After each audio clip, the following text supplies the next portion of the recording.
Jackson for the point. Back to better through the block and down.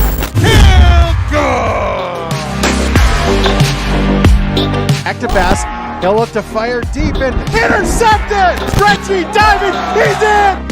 Halstead Telephone Company and R&J Broadcasting Incorporated is proud to present to you this broadcast on yourliveevent.com.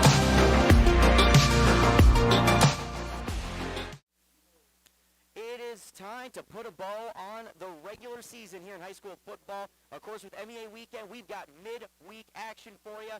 And what a way to close out the season. Two teams looking for their claim atop Section 7AA, looking to move their way up as we get ready for postseason play.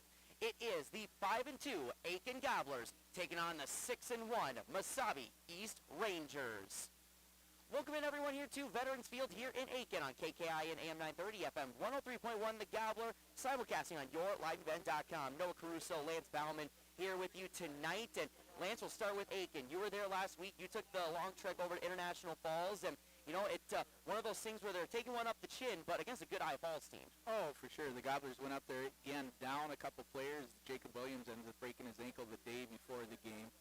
And the Gobblers really just had a, you know, they went for a punt, per se. They go ahead and switch up the whole backfield. Colton Bauman and Hopperstead jump into the backfield, take over for Walker Jones. Walker Jones takes over for Jacob Williams. Walker Jones breaks an all-school rushing record at 325 yards. Ladies and gentlemen, that was awesome seeing him running, the blocking. The rest of the Gobblers did a good job. But unfortunately, International Falls had a passing game with 5 receivers and just picked apart the Gobblers secondary, and it went back and forth and went down to 36 seconds left of the game. The High Falls took the lead 32-28, and the Gobblers marched all the way down the field in 30 seconds, got to the 6-yard line, and ran out of time. And Lance, you talk about, you know, losing Jacob Williams, obviously a key player for this Gobbler team, but we were able to see what a different backfield would look like, and obviously it looked well. And what are you going to be expecting from these running backs who may not be expecting to see as much carries as they have been this season? I think they're going to step up and do a very good job. They're all pretty fluent in the backfield, you know, working with both Walker Jones and Parker Fulton. Those two have really been able to step it up, and they're going to have to follow the shoes of Jacob Williams for sure, but you're going to see a little bit more too, I think, in some of the pass blocking and getting some passes down to McNevin. And you talk about the passing game. I know Braden Smith back in the lineup tonight for the Aitkin Gobblers. I know he was dealing with a little bit of an injury, but what do you want to see from him if they decide to throw the ball a little bit more tonight? I think the connectivity between the quarterback and the passers is going to be very key. You know, Mesabi East is always going to go ahead and focus in on the rush, and that's what Gobblers do, is just get up north and south, and they just keep it between the tackles, per se, and just get up the field. But the Gobblers are going to have to now get into the end of the season. They're going to have to change it up and get downfield a little bit and hopefully connect with the passers.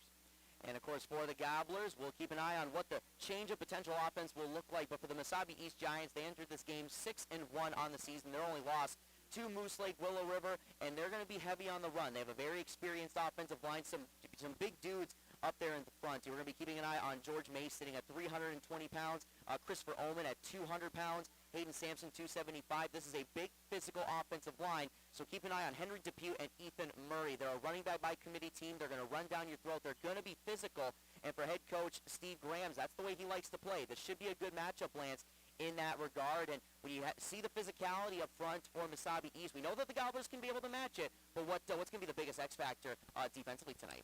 It's going to be our D-line, you know, between the tackles and our nose tackle. They're going to have to really get some penetration between Visnevec and Backstrom. All those D-line are going to have to really set and not get pushed around up front and try to fill the holes where they need to be, and hopefully get some penetration. And all I got to do is just, you know, pick up the blocks, but, you know, don't get pushed around.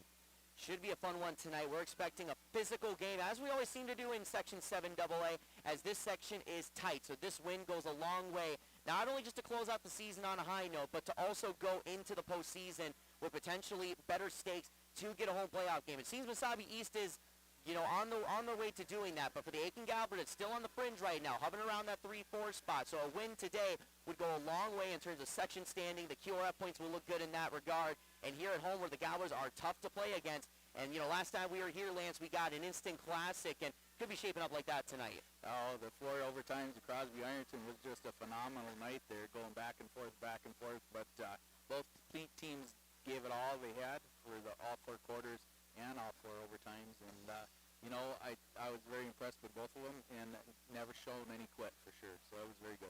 It's funny, of course, it is senior night here in Aitkin. We'll make sure to shout out the seniors here in the pregame show later on. But you read through their favorite moments of football. I can't tell you how many of them said the Crosby 4 overtime thriller, keeping the stump here this year. And, this one could be shaping up for a good one tonight. Both teams that really want a victory to close out the regular season and to make a statement in Section 7AA. But we are going to take a break. When we come back, we'll make sure to highlight those Aitkin seniors, talk about some key players as well. We'll also hear from our coaches later on here in pregame coverage. Back in just a moment. You're listening to Gobbler Football on KKIN AM 930, FM 103.1 The Gobbler, simulcasting on yourliveevent.com.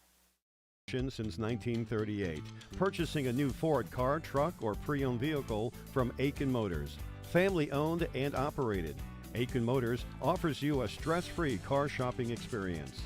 Need an oil change? New tires? Check out the low-price tire guarantee. Aitkin Motors has a full service department with factory-trained Ford technicians.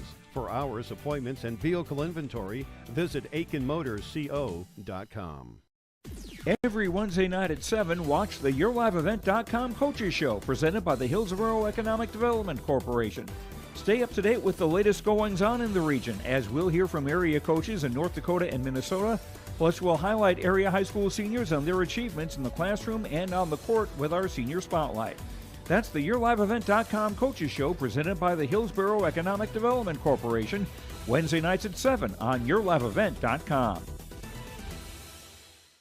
Welcome to Aitkin Schools. Our mission here at Aitkin Public Schools is to empower our students to be lifelong learners and citizens by maximizing community, staff, and parent involvement, all while learning in a safe environment. Our students take pride in being gobblers and are supplied with the facilities and tools necessary to achieve our goals of student success. For more information, visit home.isd1.org. We are ISD1. Go Gobblers! Welcome back to the action here on KKIN AM 930, FM 103.1, the Gobbler High School Football tonight, Week 8 here today as we have the Aitkin Gobblers hosting the Mesabi East Rangers. And for the Gobblers, of course, it is senior night for them, so we'll make sure to shout them out quick as this has been another great core for this Aitkin Gobblers team. Of course, shouting out number 42, Walker Jones, team captain. Number 55, Alex Mateka, captain as well. Number 3, Braden Smith. Number 53, Brecken Williams. Those two players are also mentioned are captains.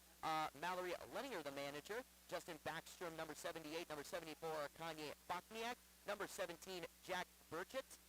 And we'll have number 16, Jackson Clyde, and number 11, Ian McNevin. And Lance, of course, it seems that over the last few years, this Gobbler program is, obviously the football program has been great over the last few years. And, it's always the seniors leading the charge, leading them, really preaching that message that Coach Hills wants to really emulate. And for you, being around this team quite a bit, talk about the senior group. The senior group, again, is always really tightly entangled with each other. For say, these guys and gals are all been good friends all the way through the 12 years and stuff, and it is pretty neat to see them come out here, and it's always bittersweet. This could be the last night they get to play on the field, and it's never easy to do that, but, it gets to be bittersweet, especially when you have a win, and it's just awesome. So it is awesome to see the seniors, hats off to all of them. They do a great job, but as it comes to an end, these guys are all good leaders for the juniors and sophomores that are coming up behind them, and understand that there's a lot of importance being a senior and being a leader. And but look forward to have the juniors and sophomores and stuff that are playing, step up and give everything they can for these seniors. That this could be their last night. And, of course, that means you want to see a big game from some of these seniors. Lance, of course, team effort throughout the whole way for the squad, but who are going to be some players you're keeping an eye on tonight? Again, it'll be the captain, Walker Jones, for sure. Really stepped up and leads really well. We call him the Texas Walker Jones, and again, he really wants to be a Cowboy. But he's going to lead Kanye Bachniak, and then Brecken Williams and Braden Smith and Alex Mateka, all them all starters and doing a good job, and just hats off to all of them. Absolutely, and as you can see for our YLE watchers, they are currently announcing the seniors right now. A special night here at Veterans Field, and taking a look over at Mesabi East, talking about the physicality on the offensive line. Going to be keeping an eye on Henry Depew and Ethan Murray tonight. The duo in the backfield, good speed, and good patience as well from everything that I've been able to gather with this Mesabi East squad. And this is going to be a game where they're not going to shy away from who they are, as well as the Gobblers. A lot of running, a lot of physicality in the front and defensively. Could be a low-scoring affair here tonight, but looking forward to see how this one plays out. But we are going to take a break. We're going to hear from our coaches. First, we're going to hear from Steve Grams, head coach of the Mesabi East Rangers, followed by Alan Hills of the Aitkin Gobblers. Back in just a moment. You're listening to Gobbler Football on KKI and AM 930, FM 103.1, The Gobbler. When you add tolerance, subtract prejudice, and multiply efforts to treat one another with respect, what do you get? Less division. And school sports have it down to a science. Looking for an example of what can happen when we realize there's more that unites us than divides us? Look no further than high school sports in Minnesota. This message presented by the Minnesota State High School League and the Minnesota Interscholastic Activities Administrators Association. R&J Broadcasting Incorporated is hiring a full-time play-by-play sports announcer and broadcast sales representative. Duties include selling advertising time for radio, digital, video streaming, and regional cable TV. Play-by-play responsibilities include live play-by-play of local sporting events for radio, video streaming, and regional cable TV broadcasts. Wage plus talent and commission pay structure with full-time benefits package offered. For more information or to apply, email apply@rjbroadcasting.com. That's apply@rjbroadcasting.com.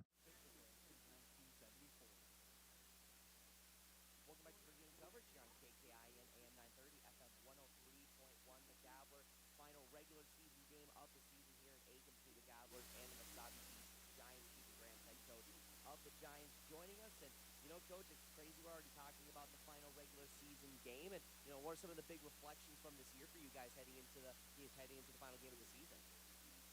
Yeah, it's gone pretty quick, and it's just crazy. We're already at week 8 in the playoffs, but just a great group of guys working hard every week. Every week seems like it's been a battle, so the section is pretty competitive this year.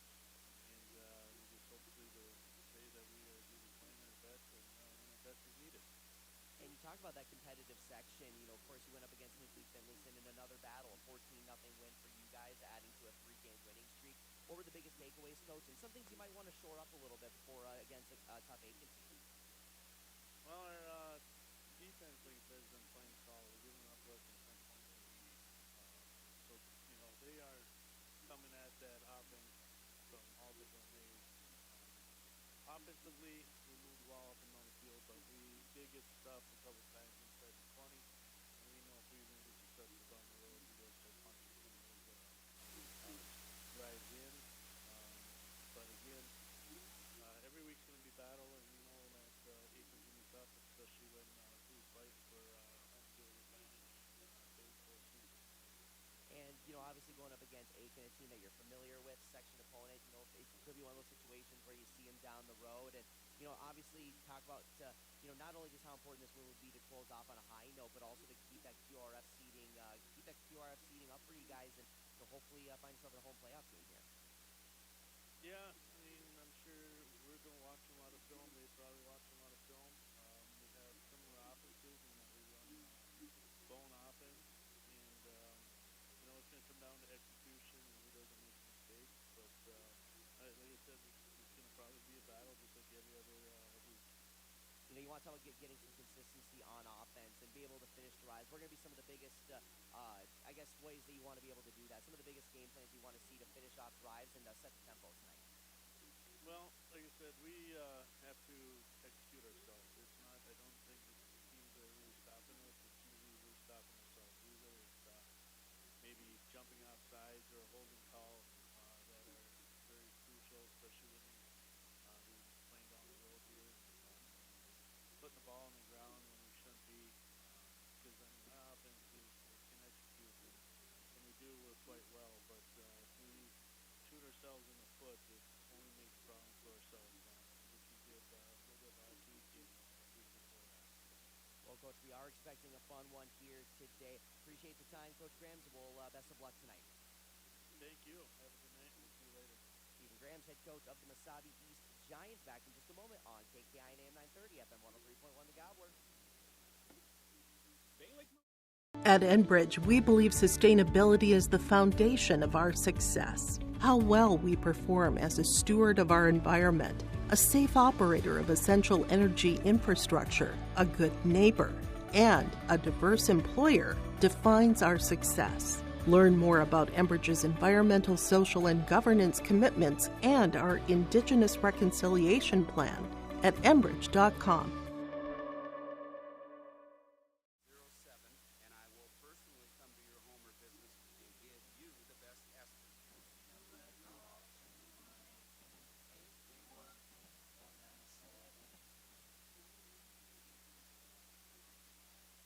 It's been a family tradition since 1938, purchasing a new Ford or pre-owned vehicle at Aitkin Motors. Another tradition that Aitkin Motors is proud of is supporting extracurricular activities for area students. Need an oil change or repair to your vehicle? Schedule an appointment with the Aitkin Motors Service Department. Guarantee. Aitkin Motors, family owned and operated, serving the area for over 85 years. For hours, appointments, and vehicle inventory, visit AitkinMotorsCO.com. Go Gobblers! Guide Point Pharmacy in Aitkin is here to serve the people of this community with safe, accurate, and helpful service. If your prescriptions come from outside the area, consider using your local Guide Point Pharmacy today. You will not be disappointed. Call 218-670-7120 or stop by and say hi. We're one block north of the lights in Aitkin, and thank you for your trust and patronage.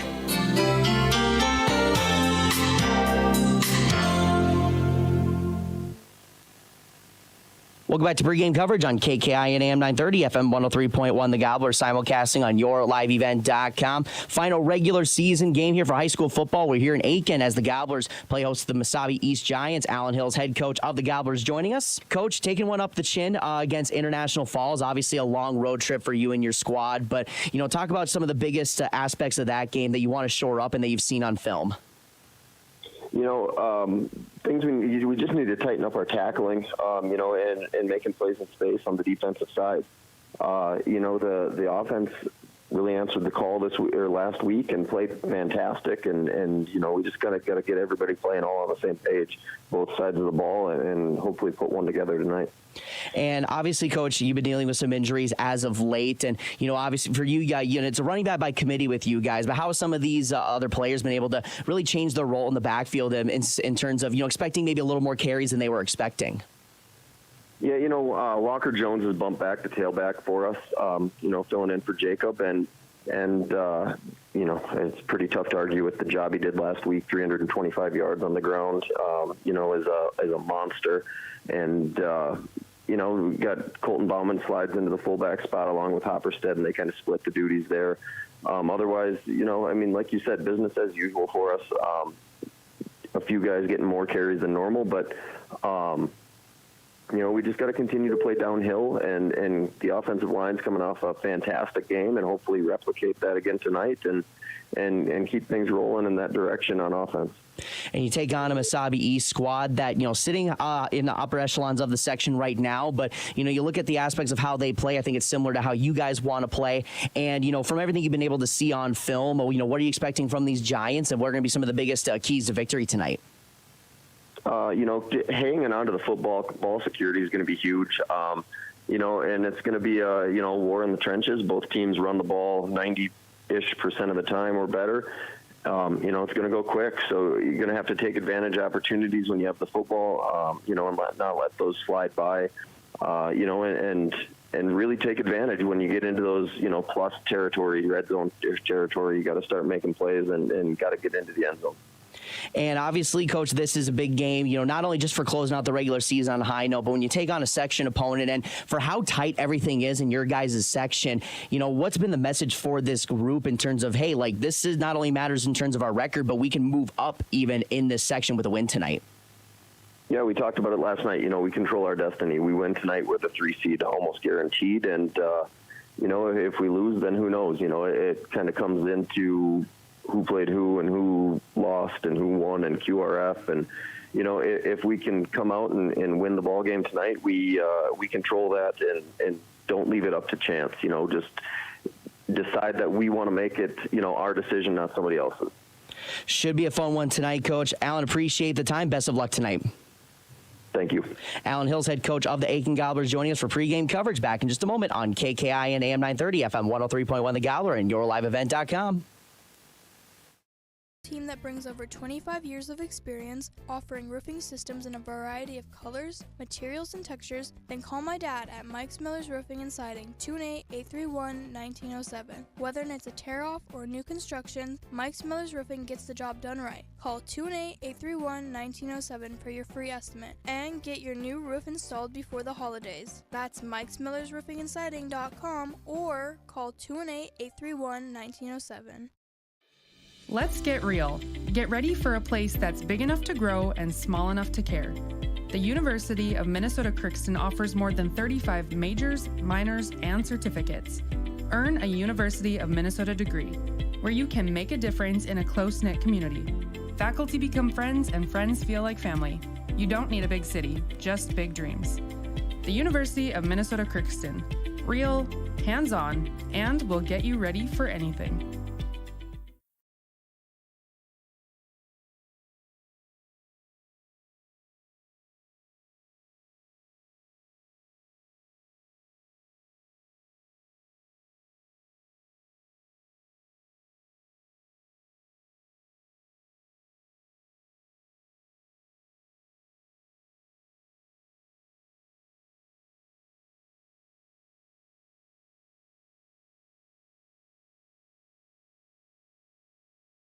It's been more than just a family tradition since 1938. Purchasing a new Ford car, truck, or pre-owned vehicle from Aitkin Motors. Family owned and operated. Aitkin Motors offers you a stress-free car shopping experience. Need an oil change? New tires? Check out the low-price tire guarantee. Aitkin Motors has a full service department with factory-trained Ford technicians. For hours, appointments, and vehicle inventory, visit AitkinMotorsCO.com. Every Wednesday night at 7, watch the YourLiveEvent.com Coaches Show, presented by the Hillsborough Economic Development Corporation. Stay up to date with the latest goings-on in the region, as we'll hear from area coaches in North Dakota and Minnesota. Plus, we'll highlight area high school seniors and their achievements in the classroom and on the court with our Senior Spotlight. That's the YourLiveEvent.com Coaches Show, presented by the Hillsborough Economic Development Corporation, Wednesday nights at 7 on YourLiveEvent.com. Welcome back. We are about ready for kickoff here in Aitkin tonight. Noah Caruso, Lance Bauman here on the call for all of our Wire Elite watchers. Appreciate the going through the technical difficulties, but we'll take a break for National Anthem. Back in just a moment. Schools. Our mission here at Aitkin Public Schools is to empower our students to be lifelong learners and citizens by maximizing community, staff, and parent involvement, all while learning in a safe environment. Our students take pride in being gobblers and are supplied with the facilities and tools necessary to achieve our goals of student success. For more information, visit home.isd1.org. We are ISD1. Go Gobblers! I've got a math question for you. When you add tolerance, subtract prejudice, and multiply efforts to treat one another with respect, what do you get? Less division. And school sports have it down to a science. Looking for an example of what can happen when we realize there's more that unites us than divides us? Look no further than high school sports in Minnesota. This message presented by the Minnesota State High School League and the Minnesota Interscholastic Activities Administrators Association. R&J Broadcasting Incorporated is hiring a full-time play-by-play sports announcer and broadcast sales representative. Duties include selling advertising time for radio, digital, video streaming, and regional cable TV. Play-by-play responsibilities include live play-by-play of local sporting events for radio, video streaming, and regional cable TV broadcasts. Wage plus talent and commission pay structure with full-time benefits package offered. For more information or to apply, email apply@rjbroadcasting.com. That's apply@rjbroadcasting.com. At Enbridge, we believe sustainability is the foundation of our success. How well we perform as a steward of our environment, a safe operator of essential energy infrastructure, a good neighbor, and a diverse employer defines our success. Learn more about Enbridge's environmental, social, and governance commitments and our Indigenous Reconciliation Plan at enbridge.com.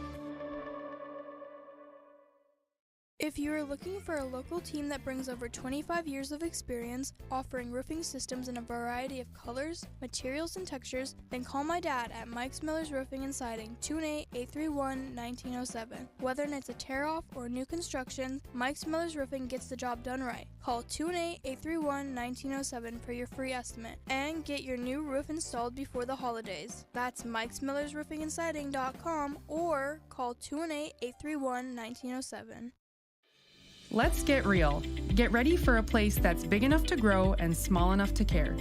The University of Minnesota Crookston offers more than 35 majors, minors, and certificates. Earn a University of Minnesota degree, where you can make a difference in a close-knit community.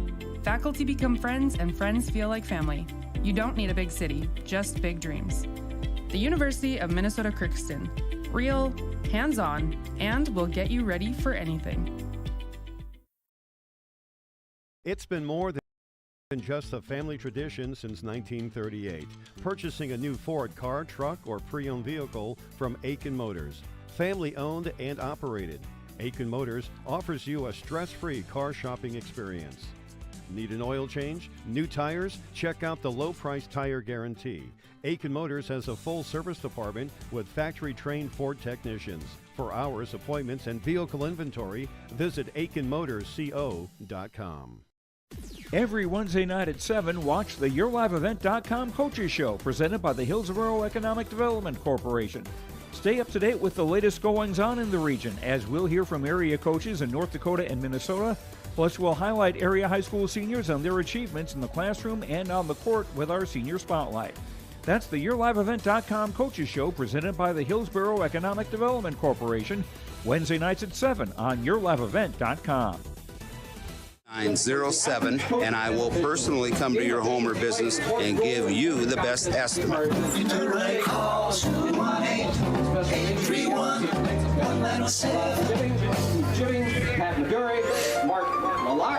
And Jeremiah. We are about ready to go here in Aitkin tonight between the Mesabi East Rangers and the Aitkin Gobblers. Apologies for our YLE watchers for the audio difficulties, but we are back and we are ready to go. Should be a fun one here tonight as they are announcing the starting lineup onto the field. And Lance, last couple of quick notes here before we get ready for kickoff. We just got to play football tonight again. Less mistakes, a better chance we've got to win. Simple football. And of course, we'll be keeping an eye on some of the key injuries for the Aitkin Gobblers. Of course, Jacob Williams is out tonight, but as we mentioned, Walker Jones stepped up in a big way. School record night. Wasn't not enough for a victory, but the Gobblers looking to be led by good defense. Both defenses come in riding hot. And of course, you heard from Steve Grams. I mean, this is a defense that's only allowing, a little around the 10 points per game mark. And, Lance, this isn't going to be the first time Aitkin has seen a physical defense, but what's going to be the key for that offensive line tonight to get moving? Again, just get your blocks, stay with your blocks, and make sure the holes are open. And for Mesabi East, entering this game at 6-1 on the season, their only loss to Moose Lake Willow River. They enter this game on a 3-game winning streak, while the Aitkin Gobblers licking their wounds a little bit, coming off a loss to International Falls, just their second loss of the season, sitting at 5-2. As the implications for this game is massive. For the Gobblers, it can all but essentially clinch a home playoff game, you would imagine, based on the standings. And for Mesabi East, they seem to be well on their way for a home game, but looking at top section 7AA, and they'll put themselves in a great position with a win here tonight. But they are announcing the starting lineups for the Gobblers, so we'll take a quick 30-second break, get you ready for kickoff. Back in just a moment. You're listening to Gobbler Football on the Gobbler, KKIN AM 930 and YourLiveEvent.com. Our mission here at Aitkin Public Schools is to empower our students to be lifelong learners and citizens by maximizing community, staff, and parent involvement, all while learning in a safe environment. Our students take pride in being Gobblers and are supplied with the facilities and tools necessary to achieve our goals of student success. For more information, visit home.isd1.org. We are ISD1. Go Gobblers! Gobblers. Welcome back to the action here on YourLiveEvent.com and KKI and AM 930 FM 103.1 The Gobbler. We are about ready to get things going here tonight here at Veterans Field. Mesabi East 6-1, Aitkin 5-2. Both of these teams a great final test here as we're already at the end of the regular season. And you know, Lance, I've been asking everyone this week, the coaches, broadcasters alike, isn't it kind of crazy we're already at this point in week 8?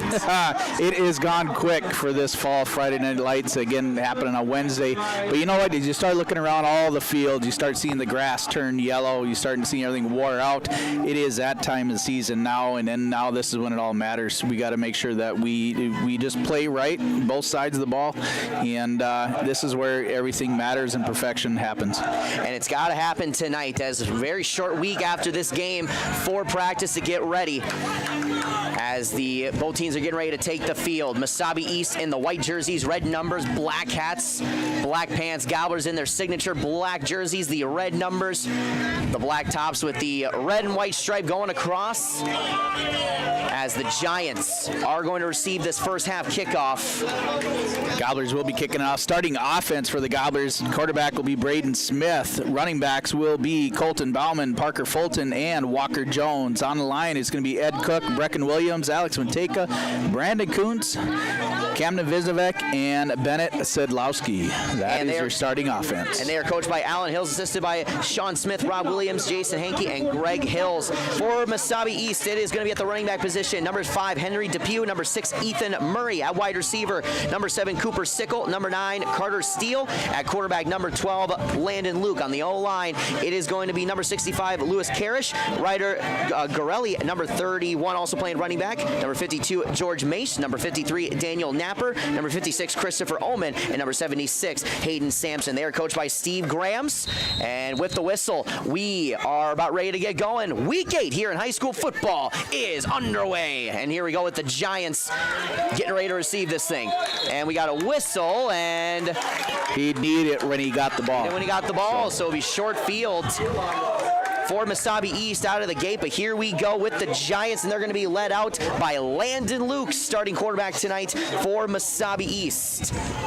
This is a run-heavy team, but due to the big physical offensive line that they bring up front, and of course, keeping an eye again on Depew and Murray, the running back duo, expecting those two to get a lot of looks tonight, as the Aitkin defense has quite the task in front. You're a football fan, you know you always got to look at the battle in the trenches, and we can see it here tonight. And here we go. Shotgun formation for Luke. 2 running backs back there. 2 wide receivers out to the right. Luke. It's going to be a handoff. And not much going on there. Gain of about 2 on the carry. As Depew with the carry for the first run of the day. Gets a 3 on the run, maybe 4. But second down coming up for Mesabi East.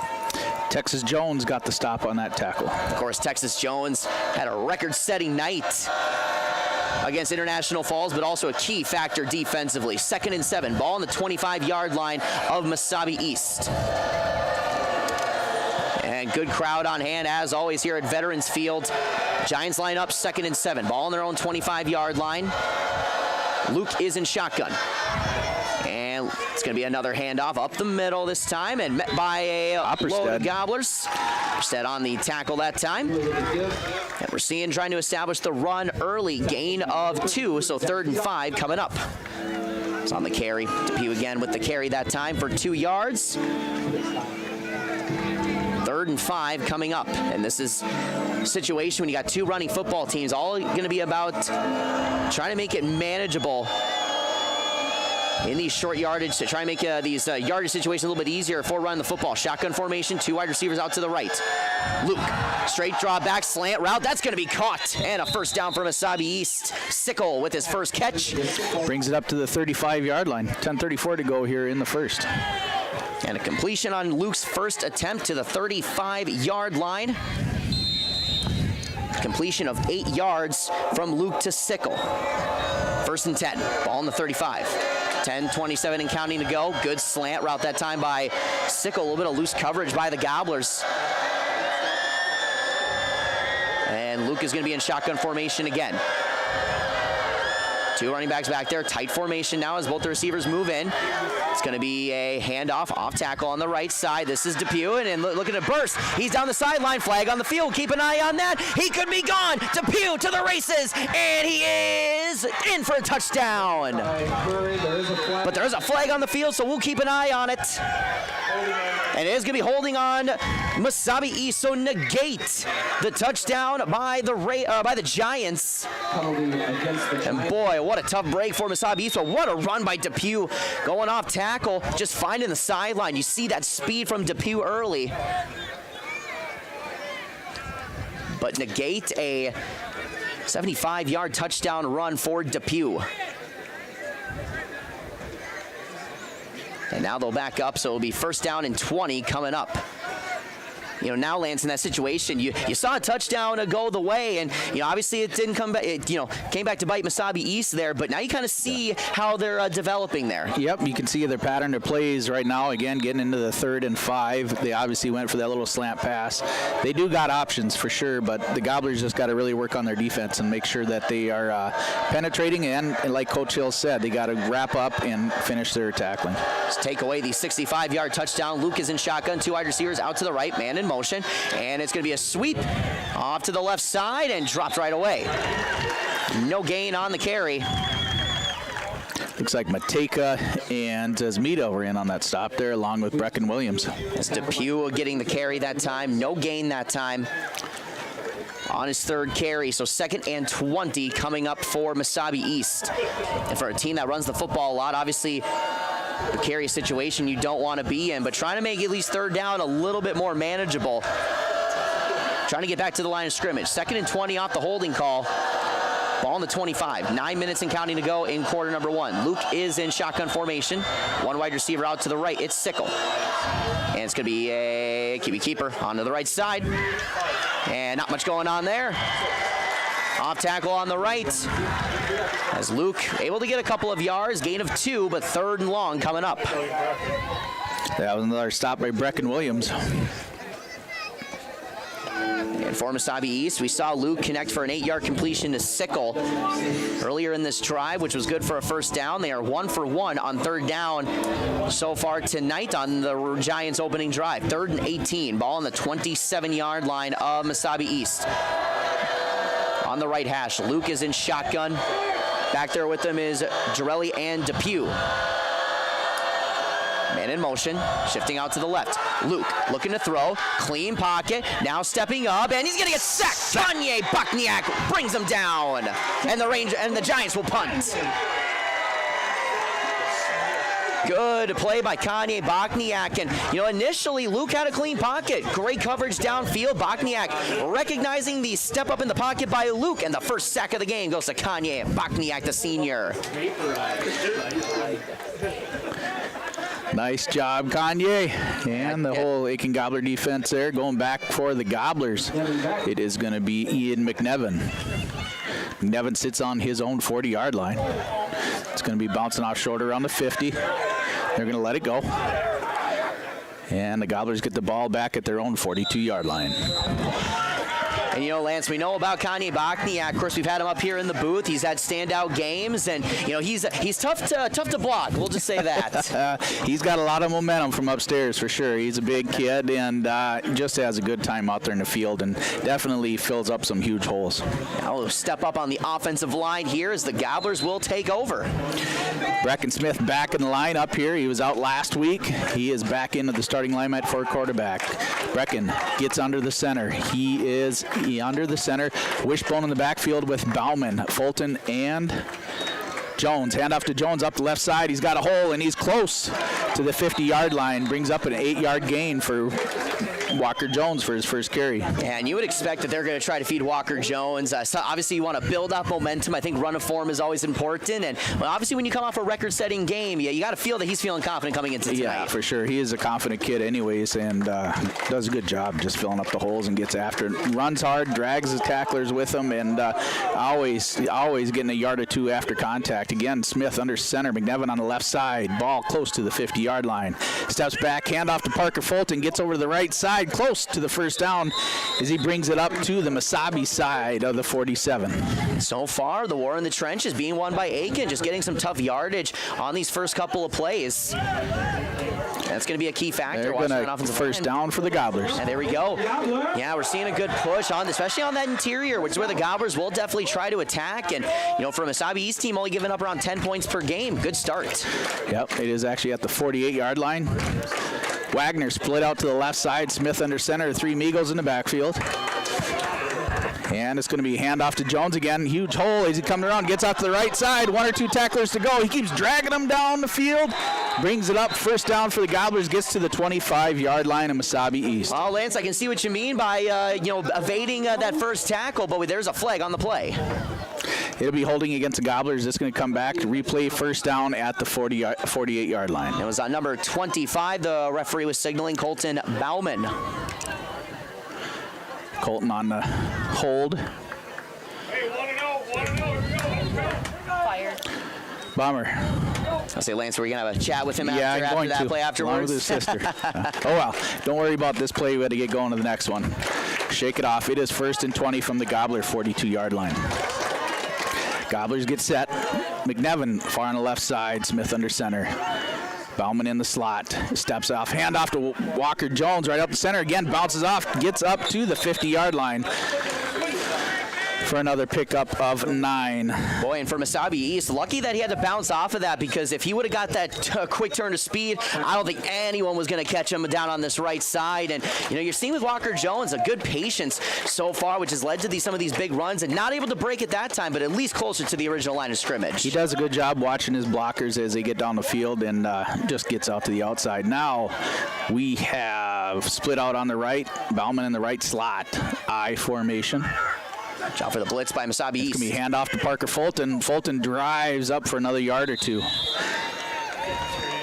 Back to the original line of scrimmage, brings up 3rd and 10 with 5:04 to go here in the first quarter. Gobblers 0, Mesabi East 0. And sometimes when you see, when you get a big holding call and you're back behind the chains, it's always good to set up 3rd down to something more manageable. And obviously 3rd and 10 is not ideal, but to be back at the original line of scrimmage, and we'll see if the Gobblers have throw it here with Braden Smith, but makes it a lot easier, and you at least give yourself a fighting chance. Oh, for sure. All right, they got McNevin split out to the left side. Ball on the near hash here. Smith under center. Wishbone backfield. Mesabi showing blitz. They're going to go ahead and bring in the pressure and give it to Parker Fulton off the right-hand side. Brings it up another 6. It's going to be actually a 4th and 5 as the Gobblers face it with 4:23 to go. Good job by the offensive line picking up those blitz that we saw on the interior that time, especially shouting out Brecken Williams, doing a good job at recognizing where that blitz was coming, covering who was filling the gaps. And now it's 4th and 5, and this is a much easier situation considering just a few plays ago you're looking at 2nd and 20. Gobblers going to go with it with the ball on the 43-yard line. Clock is running under 4 minutes. Smith comes up under center. You got McNevin out to the left side. The ball on the near hash. Gobblers heading south. Smith under center. And it's going to be a pass. Smith steps back. He's got some time. Gets some pressure. McNevin through the hands.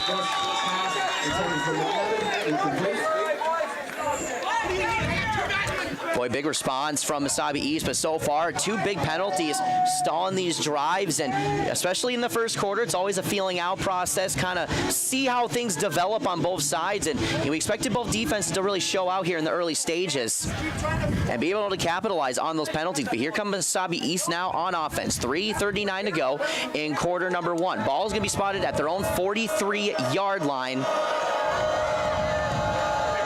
Keep an eye on Kanye Bokniak, a big drive-ending sack on the last defensive possession. But here we go, the whistle, and we are good to go.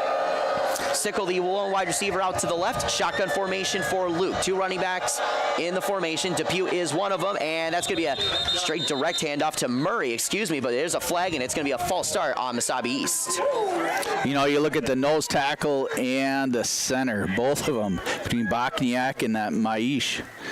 just huge kids. Man, pushing 320 and 365. That's almost a ton between them both. Oh, man. Tell you what. You talk about the unstoppable force meeting the immovable object. I mean, a lot of what Mesabi East has done successfully has been in the interior from the film that I've been able to watch on him. And Maish doing a great job, and we'll be keeping an eye on that battle. Yeah, that's fun. Just watching them go nose to nose right down there, right in the center. Luke is now under center. Jumbo formation this time for Mesabi East. And it's going to be a handoff. This is going to be Depew on the right side, and nothing going on as he's tackled right away. Gain of 2 on the run. 2nd and long coming up. That was a stop by Walker Jones and Kanye Bachniak. For Depew on his 4th carry of the game, had a 65-yard touchdown run negated off the holding call. Now they're set up on 2nd and 13. Ball now at their own 40-yard line. Looking to try to make 3rd down a little more manageable as the Giants step up here. 3:03 and counting to go in quarter number 1. Under center again is Luke. No wide receivers in the formation. Jumbo set. And it is going to be a handoff right side. And again, a load of gobblers there initially on the tackle. 3rd and long coming up. They're going to go ahead and pick up 2. That'll be actually 3rd and 11 there, Noah. 3rd and 11. As Gorelli on his first carry of the ball game gets a couple. 3rd and 11, and again, a carry situation for Mesabi East. Team that doesn't make a lot of mistakes and 2 early penalties here in this one, but we'll see if Luke tried to throw it on 3rd down the last go around, and they are setting up in shotgun formation. 2 wide receivers set out right. Far side is Sickle on the out. Luke looking to throw, clean pocket, slant route again, and tipped around and incomplete. Gobbler secondary, they were doing a good job. Jones is back there, and Christie, and everybody else did a good job picking up that receiver. And for Sickle, the intended receiver on the play, it's incomplete, and 4th and 11 coming up, and expecting the Giants to punt, and they will. McGuire is going to go back deep for the Gobblers with 2:08 to go here in the first quarter.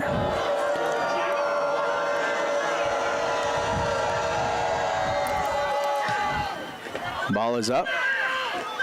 McGuire's got it, and it is down at their own 30-yard line.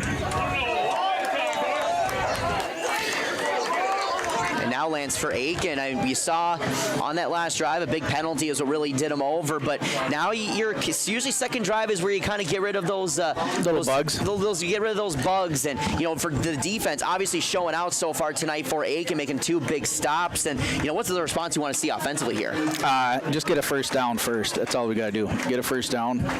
Hopefully, just get a drive with no penalties. Get back to simple, stupid. Sometimes you always forget about the fundamentals. Got to get simple. Got to get simple, right? Do the kiss project there. Gobblers get up underneath on line. Fulton goes in motion on the right-hand side. Smith under center. We got twins to the right. And it's going to be a handoff to Jones. He's got a hole. He bounces around the outside. Tries to get up for another couple. And he's going to get forward progress of probably only 3 yards. And this is the style of play that the Aitkin Gobblers do want to play. Again, they're not you're always going to see that home run play, but to wear down this defensive front, we've seen it in the game against Crosby, we saw it against Rush City. To wear down the defensive front is how they want to play, and in the later stages, they feel like they're the better conditioned team on this field. So be put up at 2nd and 6. I mean, it's eventually you find your way down the field 4 yards every play. Yep. Yeah, 3rd and manageable is always, like you were saying earlier, is usually the best to go. McNevin split out to the right-hand side. Bauman in the slot, I formation with Fulton and Jones. And it's going to be a handoff. You're going to go back to a dump pass to Jones, and he's going to lose it. A little bit overthrown. Brings up a 3rd and 6. That's not manageable, but it's doable. Well, it seems that he had an opening. If, just seems a little overthrown. Sometimes when you're throwing on the run like that, it can be hard to really pinpoint it where you want it. And he was able to get his hands on it. Would have been good enough for a first down, and Mesabi East catching a break. McNevin splits out to the left side, the ball in the center of the field. Gobblers heading south. Smith under center, wishbone backfield. And they're going to go ahead and hand off to Jones. Jones finds a little bit of a crease, but only picks up 1 or 2, and that's going to bring up a 4th and 5. And the Gobblers are going to go ahead and punt with less than a minute to go here in the first quarter. Maish and Napper, a couple of the defensive tackles there on the stop. And, again, we're seeing defenses show out. Good penetration early on by, those big physical front by Mesabi East. And, we talked about that's going to be the battle to keep an eye on. And, they're getting penetration by not blitzing a whole lot. Only really a blitz only a couple times here so far in this game. Back to punt for the Gobblers is McNevin. He is sitting at his own 23-yard line. It's going to be Depew to return that. Nice punt. Depew's just going to watch it, and it's going to roll inside the 30. Going to be spotted about the 33-yard line of Mesabi East. Or excuse me, the 27. And now they're saying it's Gobbler football. Yep, it bounced off Mesabi. He touched it, and the Gobblers get the ball in their fumble recovery. Yeah, and I was going to say, it seemed that it took that awkward bounce, and now all of a sudden the Gobblers catching a break. Brecken Williams gets that recovery right there, so it is 1st and 10 for the Gobblers at the Mesabi 27-yard line. Special teams miscues, we never talk about it until it happens, and the Gobblers do a fantastic job, as they have all season, taking advantage of short fields. Smith under center, ball on the far hash. McNevin on the left-hand side, wishbone backfield. 16-6 to go here in the first quarter. And it's going to be a pitch over to the right side. Fulton's going to try to get on the outside, and he is tackled for a loss. Good run up on Murray to close up the gap, and again, it seemed that there was a hole there, but great job in the secondary going all around. But with that is going to end quarter number 1. We expected a defensive slugfest, and so far we have just that, 0-0 our score here in Aitkin. And we are going to take a break as they switch fields. 0-0 our score after 1. Back in just a moment. You're listening to Gobbler Football on KKI and AM 930, FM 103.1, and yourliveevent.com. Tolerance, subtract prejudice, and multiply efforts to treat one another with respect. What do you get? Less division. And school sports have it down to a science. Looking for an example of what can happen when we realize there's more that unites us than divides us? Look no further than high school sports in Minnesota. This message presented by the Minnesota State High School League and the Minnesota Interscholastic Activities Administrators Association. R&J Broadcasting Incorporated is hiring a full-time play-by-play sports announcer and broadcast sales representative. Duties include selling advertising time for radio, digital, video streaming, and regional cable TV. Play-by-play responsibilities include live play-by-play of local sporting events for radio, video streaming, and regional cable TV broadcasts. Wage plus talent and commission pay structure with full-time benefits package offered. For more information or to apply, email apply@rjbroadcasting.com. That's apply@rjbroadcasting.com. Sprinting on Oak Street in Brainerd. 1 quarter complete here in Aitkin. Short field coming up for the Gobblers. 0-0 our score. Both defenses still kind of in the feeling out process, but the Gobblers have short field off of the miscue on special teams. The ball took a friendly Gobbler bounce into the lap of Murray. Didn't realize that it tapped him, and now Gobblers have 2nd and 10 coming up, going right to left on your radio dial. Gobblers heading north now. Again, the ball on the 29-yard line of Mesabi East. Gobblers trying to get to the red zone at least here. Again, beginning of the second quarter here, no score. McNevin split out to the right, wishbone backfield, Smith under center. He's going to put Fulton in motion out to the left side. He's going to step back for pass. Pressured by Smith. There is a holding on the Gobblers. And looks like it could be a horse collar also. Yeah, I'm not really sure what Smith, what the design play. It looked like he was a design QB run potentially, but he was looking away from the field as he was running, and an easy lane for Gorelli, but it seems that they are backing him up. Yeah, Smith not even looking downfield, so for me that seems that it might have been a design QB run as he threw that one away. Mesabi got a lot of pressure in right off that end, and just got the play. That's all there is. It brings up a 2nd and 9. Yeah, we knew. 19 for the Gobblers. Let's go back to 20. That was a 10-yard penalty there, Noah. 2nd and 20 for the Gobblers. 11:51 to go here. Ball now on the 38-yard line. Smith under center. Hand off to Fulton. Fulton's trying to find a pass, picks up a path, picks up a couple yards. Brings up, looks like it's going to be 3rd and 15 for the Gobblers. Tackled by number 26, Dylan Lindbergh. Dylan Lindbergh on the tackle that time. He's been flying all over the place tonight. And, you know, these linebackers doing a great job at getting some support, and defensive line doing their job creating penetration. Linebackers clean up the mess, and that's what you want to see in an executed defense. Again, impressively getting this pressure right now without even really blitzing. We saw in short yardage about those 2nd and 5 situations they've been blitzing, so we'll see if the Gobblers might sling it here. McNevin off to the far right side, ball in the far hash. Smith under center, wishbone backfield. And Smith does step back to pass, launches for McNevin, overthrown and picked off. And they're going to go ahead and get the ball at the 20-yard line of the Mesabi. Yeah, and down the interception, number 81, Lincoln LaValle, as, again, he had the open guy, just overthrew him, had a pretty clean pocket, but just not able to execute on the throw, and now Mesabi East will take over. First turnover, or I should say second turnover of the game, as the Gobblers had a turnover on downs earlier, now the interception. Gobblers missing a player out there. They only got 10 on the field. Keep an eye on that. If the Rangers will take advantage of the refs, will at least give him a chance to make the sub here. Hey, you guys are missing a player. Yep, they only got 10 on the field. There we go. 1st and 10, ball on the 19-yard line. It's now a player running out.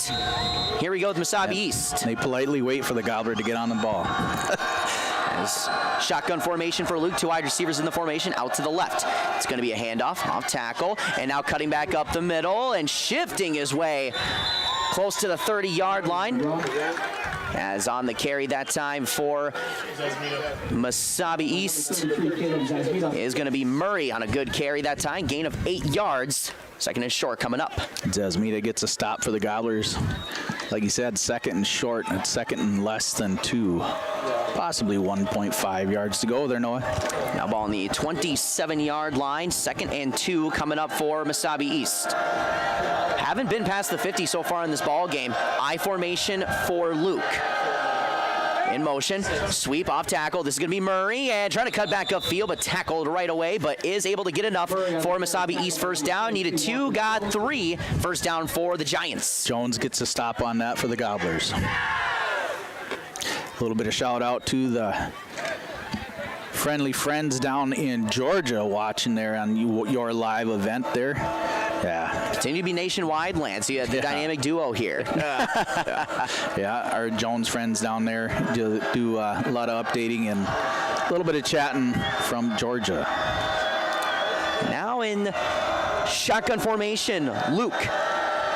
2 wide receivers out to the left side. In motion is Depew.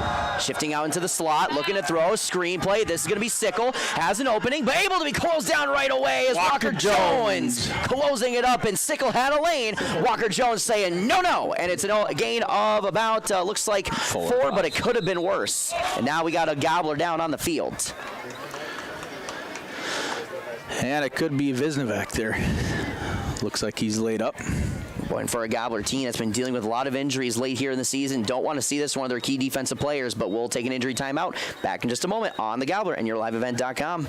We believe sustainability is the foundation of our success. How well we perform as a steward of our environment, a safe operator of essential energy infrastructure, a good neighbor, and a diverse employer defines our success. Learn more about Enbridge's environmental, social, and governance commitments and our Indigenous reconciliation.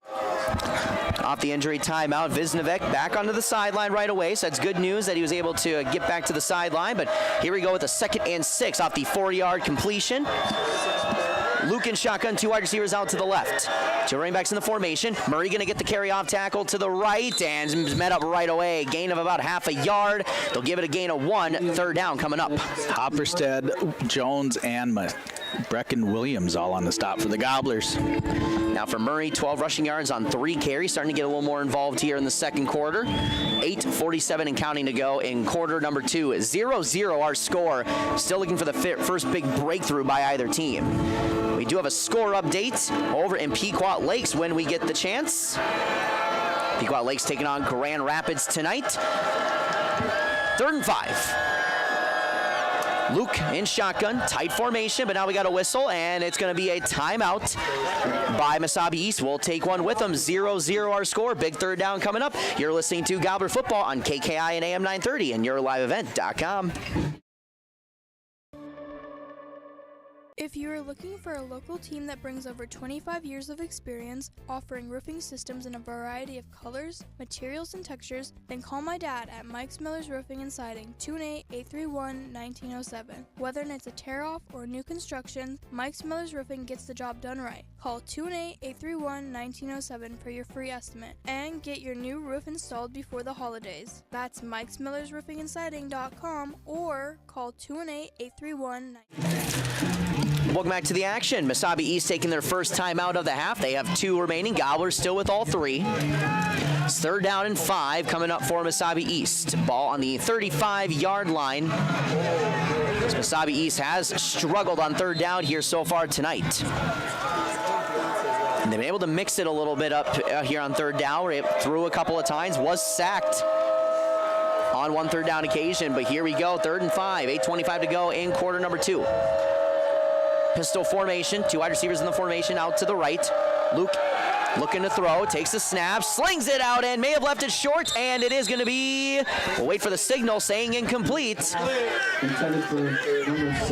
As they're going to mark that as the refs will converse here for right now. The intended receiver was Steele, and they're going to give it a completion. Needed 5, got 8 on the completion, so Luke connecting again on 3rd down, this time to Steele. Gobblers got to stop it now. 3 of 4 so far for Landon Luke. Landon Luke, the junior quarterback. Ball on the 44-yard line. 1st and 10 for Mesabi East. Ball on the right hash. 2 wide receivers in the formation. Depew and Steele out to the right now. Depew shifting in. Shotgun formation for Luke. It's going to be a handoff up the middle, and not much going on as Depew again. Jones on the tackle again. No gain on the run. He snooped out that reverse right away, that Jones did. Depew is struggling here so far. 7 rushing yards on 5 carries. Gobblers knew that they had a good mix of players in that backfield as they saw Depew has shifted in motion in.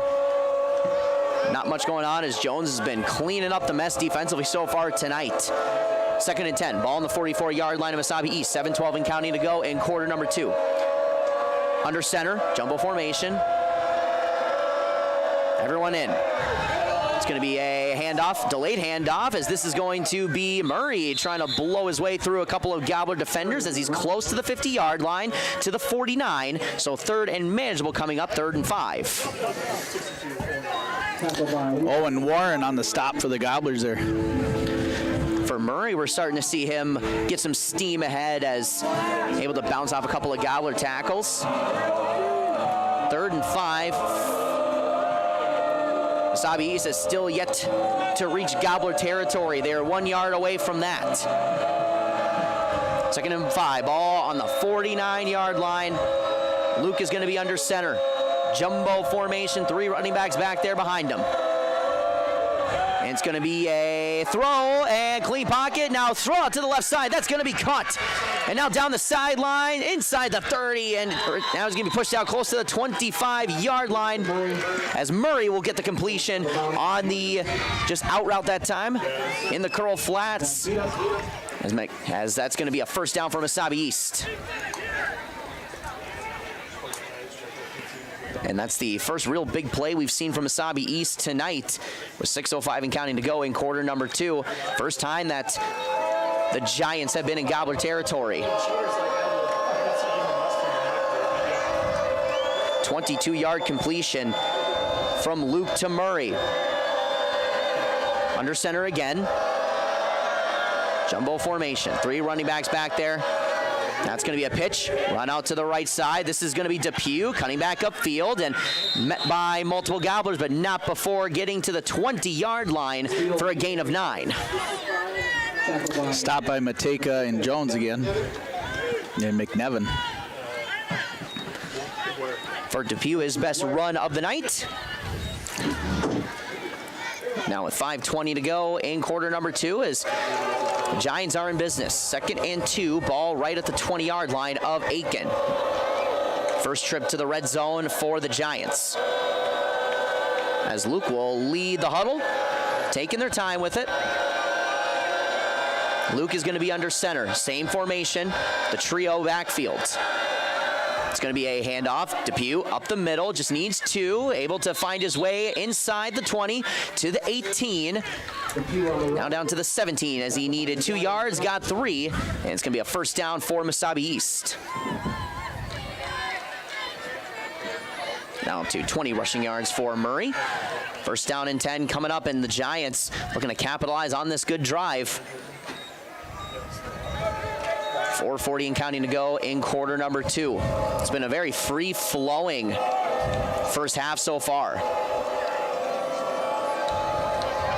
2 wide receivers now as the Giants are changing the formation. 2 out to the right, Sickle the lone wide receiver out to the left. Shotgun formation for Luke. Luke is going to take the snap. It's going to be a handoff to Depew onside, and now Depew breaking through some tackles as he's going to push inside the 10-yard line. Christie was on the initial contact there, but lost it. And it's going to be McGuire and Mateka got him down. It's going to be just short of a first down. Run of 9 yards for Depew. 2nd and 1 coming up on the 9-yard line.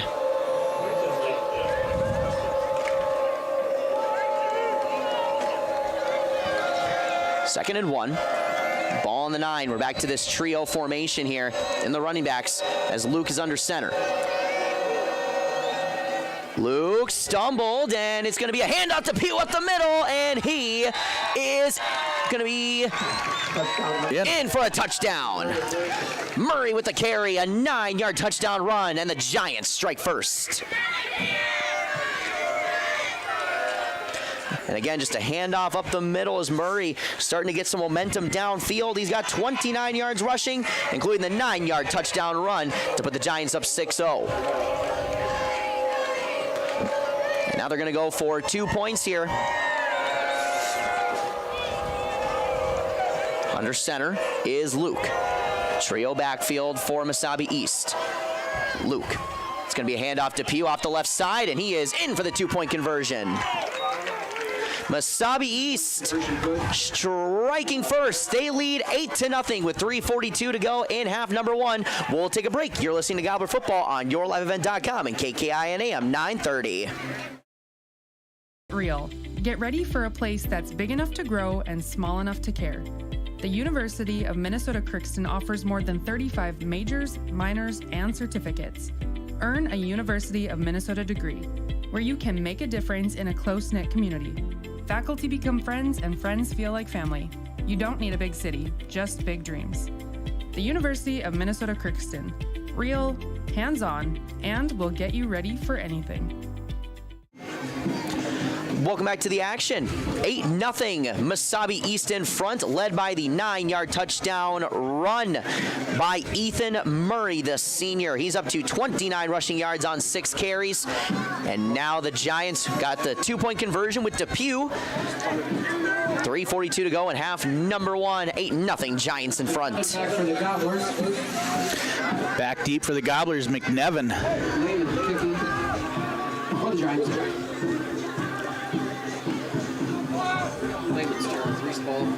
Got some listeners out in Montana elk hunting also here tonight. Tuning in to YLE and your live event. And there's the kick. Squib kick, short. And he's going to keep driving. I don't know who that was for the Gobblers, but I believe that was Cade Kazmierzak. Yeah, it was Cade Kazmierzak on the About a 12-yard return for the Gobblers. Well, yeah, nonetheless, Lance, you'll take that. Able to cut up field to get some good field position here for Aitkin. We'll see how they respond after, the offensive line for Mesabi East getting late pushes in that last drive, and see how Aitkin can respond with the physicality. Yep, 1st and 10 for the Gobblers from their own 48-yard line. Smith under center, wishbone backfield with Bauman, Fulton, and Jones. McDevitt off to the left-hand side. Hand off to Jones, off to the left side.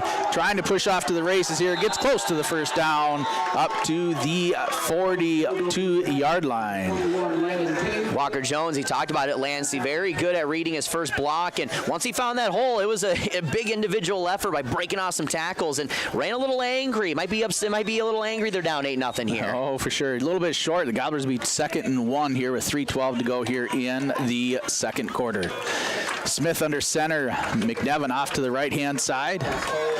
Wishbone backfield, hand off to Bauman. He goes right up the hole for the first down. He's going to gain 6-7 yards, brings it up to the 34-yard line. Yeah, I haven't had the chance to hear from Bauman yet so far tonight, but just that quick handoff, Mesabi East hasn't really experienced that yet, and you may see that a little bit because if you're seeing the penetration from Mesabi East, you don't want to give them that chance to jump off the ball quick, so a good play design by Allen Hills and the Gobblers. Colton got a couple of runs last week and had this first one now. McNevin off to the right-hand side. 3 Amigos in the backfield. Smith under center. Hand off to Jones again. Hits a little bit. Gets off to the left. And he's going to pick up another 5. Stiff-arming a defender along the way. And I almost forgot, we did have a score update over on KOKS Talk 100.1. Pequot Lakes on top 12-0 over Grand Rapids after 1 quarter of play. 2nd and 5 for the Gobblers. Ball on the 40. Klein out to the right-hand side. Wishbone backfield. Has to be a handoff to Jones again. He gets a little bit of a hole, and he's met with a giant. He's going to pick up 2. Nicholas Butsky there on the tackle. Filled in good and laid a little bit of a lumber. As, he says with Walker Jones, if you're going to bring it, I'm going to bring it too. Big hit that time. Both these teams, they know what's on the line tonight, and they're playing aggressive here so far. 2 minutes to go here in the first half. Ball on the 38-yard line. Smith under center. Klein off to the left. Wishbone backfield. Hand off to Parker Fulton, trying to find his blockers, and he's driving forward close to the first down. And they're going to give it to him. Picks up 5. And that's enough for another Aitkin Gobbler. For the Gobblers, methodically moving the ball down the field, but great recovery that time on the run. It seemed that early penetration on that left side, but that opened up a good hole for the first down on the right. Ball now on the 23-yard line. Smith under center. McNevin off to the right-hand side. Wishbone backfield. And it's going to be a pass. Smith rolls out to the right. Overthrown. Overthrew Colton there. Intended for Bauman. Brings up a 2nd and 10 with 1:22 to go here in the half. Yeah, and again, another good route that time. Good play setup as you just thought that cut towards the sideline, and just another throw that I'm sure Braden Smith is going to want back. Smith under center. It looks like Klein off to the left-hand side. 3 Migos in the backfield. It's going to be a handoff to Fulton again. He's got a hole. Gets off to the outside. Drives up. Going to be 3 yards shy of the first down. Brings up 3rd and 3. Tackle by Valley.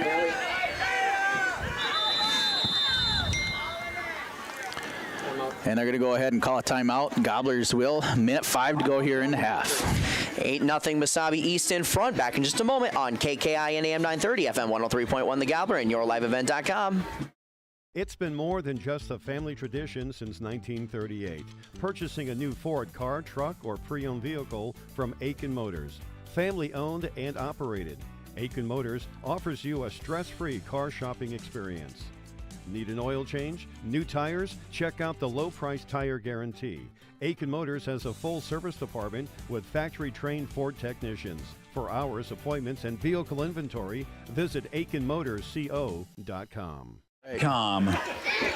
Welcome back off the Gobbler timeout. 8-0 Giants in front, but the Gobblers are threatening, going right to left on your radio dial. 3rd and 3 coming up on the 15-yard line. And, you know, Lance, I do have a bone to pick with you. You failed to let me know that it's your birthday today. You failed to let me know. It happens. So you're sitting at what, probably 29, 30, right? Yeah, about that. Yeah, I turned the lovely 46 today.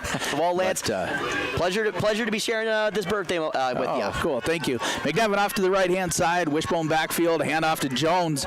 Jones is going to go ahead and get close to the first down again. It looks like he did get it. He will. Picks up a gain of 4 for the Gobblers. And that's enough for another. Gobblers in the red zone here. We got a minute left here in the first half. Been really impressed with this response from Aitkin. You know, sometimes when you find yourself down against a tough defense like this, you always kind of got to look to see who's going to step up. And right now, it's just for the Gobblers bringing out the running game, haven't shied away. 1st and 10 to go from the 12. Pitch to Fulton as he gets out to the outside. He tries to cut up. Still driving close to the end zone. And they're going to tackle him at the 1-yard line, looks like. Tackle made by Sickle. And that's enough for another Aitkin. Nice 12-yard run. 1st and goal for the Gobblers with 35 seconds to go here in the first half. And this is where Aitkin thrives. They'll play the short yardage situation, only needing it looks like about 4 on the play. Hand off to Parker Fulton. He's in for the touchdown. 1-yard touchdown run for Parker Fulton.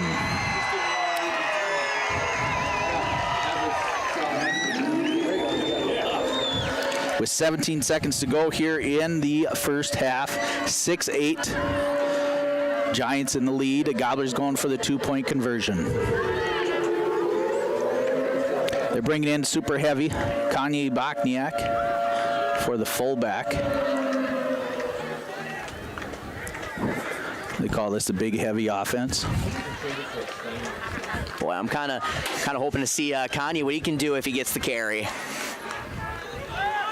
He is in at fullback. We have Fulton and Jones in the backfield. Smith under center. Hand off to Jones, and he is going to get rejected from the end zone. Gobblers fail on the 2-point conversion. The Giants had a blitz heavy on the left-hand side there, and were able to make that penetration. So going into the half here, it'll be 8-6 in favor of the Giants. And we'll just keep it right here before our halftime break, but still a great response from Aitkin.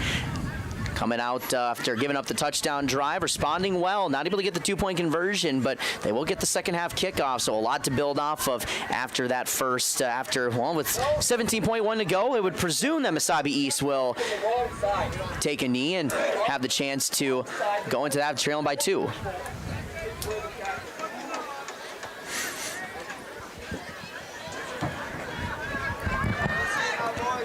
For Mesabi East, they will receive here as, again, most likely just going to take it to halftime, unless they potentially get a big return here. They got some speed back there returning, so we'll just keep an eye to see if they give themselves a chance here.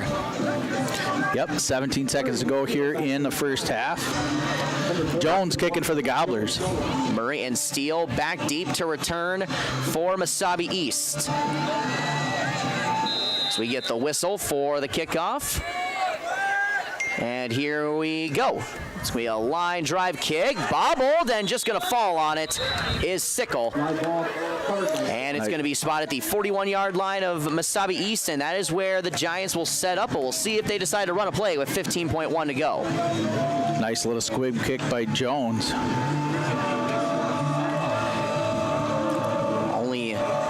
Of course, we had a 0-0 game. We expected defenses to play a factor, and now it seems that both of these offenses were just starting to get going. We're here at the halftime whistle here, but it looks like they are going to run a play. Luke is in shotgun, trips to the left. Luke to throw, screenplay. Sickle with the reception on the left side, trying to find the sideline. He's going to get close to the 50-yard line to the 48 as it's going to be a running clock, and we've got a whistle and a timeout by Mesabi East. So Sickle not able to get to the sideline, has to have a little bit of awareness of the clock and where he is at the field. That's going to be at the 48-yard line. A completion of 7 yards for Mesabi East. Smith changes up the defense here a little bit. Swaps out some different linebackers in the backfield. 5 seconds to go here in the first half.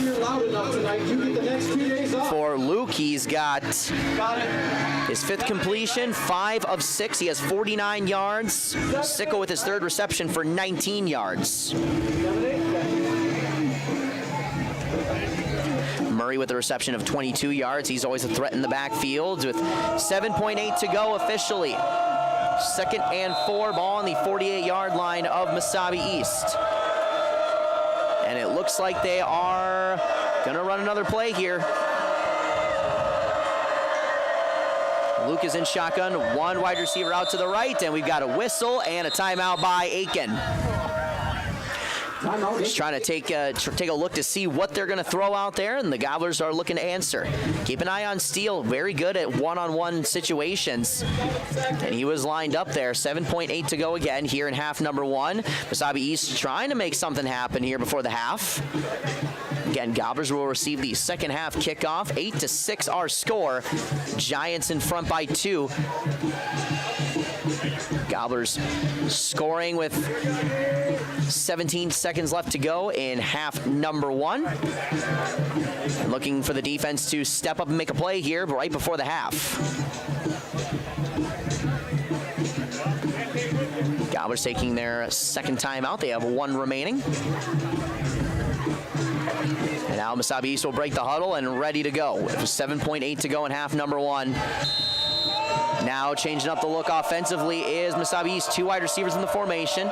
Man coverage, it looks like here for Aitkin. Sagging off a little bit. Luke is in the shotgun, and it is going to be a running back throw. And it's going to be a deep shot and going to be underthrown, and a flag for pass interference. Steal the intended receiver, a running back pass play. Depew looking to execute, and it's going to be pass interference, so 1 more play for Mesabi East. Yeah, you can legally face her now. Big break for the Giants. Not anymore. You used to. And now again, this is not the NFL, so it is not a spot foul, but it is going to be an automatic first down, and with 0.7 to go, this is essentially an untimed play. 1st and 10 coming up for Mesabi East, and now with the arm that Luke has, this is a prime position to potentially make something happen. Keep an eye on Depew, who's going to potentially shift out wide. Sickle and Steele have had the ability to get open. That ball was underthrown. 1st and 10. 1 last play here before the half.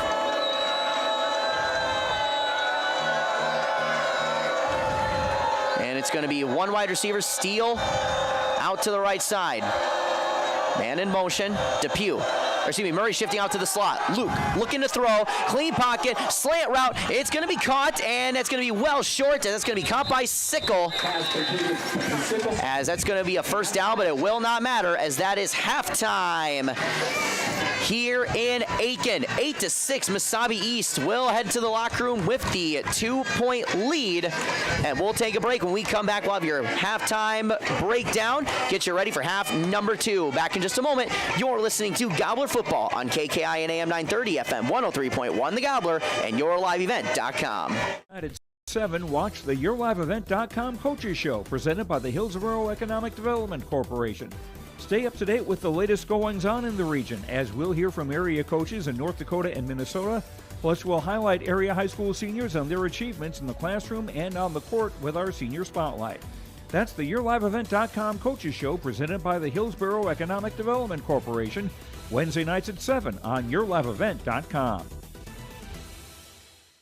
Welcome to Aitkin Schools. Our mission here at Aitkin Public Schools is to empower our students to be lifelong learners and citizens by maximizing community, staff, and parent involvement, all while learning in a safe environment. Our students take pride in being Gobblers and are supplied with the facilities and tools necessary to achieve our goals of student success. For more information, visit home.isd1.org. We are ISD1. Go Gobblers!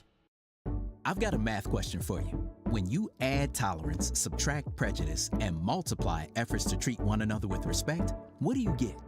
Less division. And school sports have it down to a science. Looking for an example of what can happen when we realize there's more that unites us than divides us? Look no further than high school sports in Minnesota.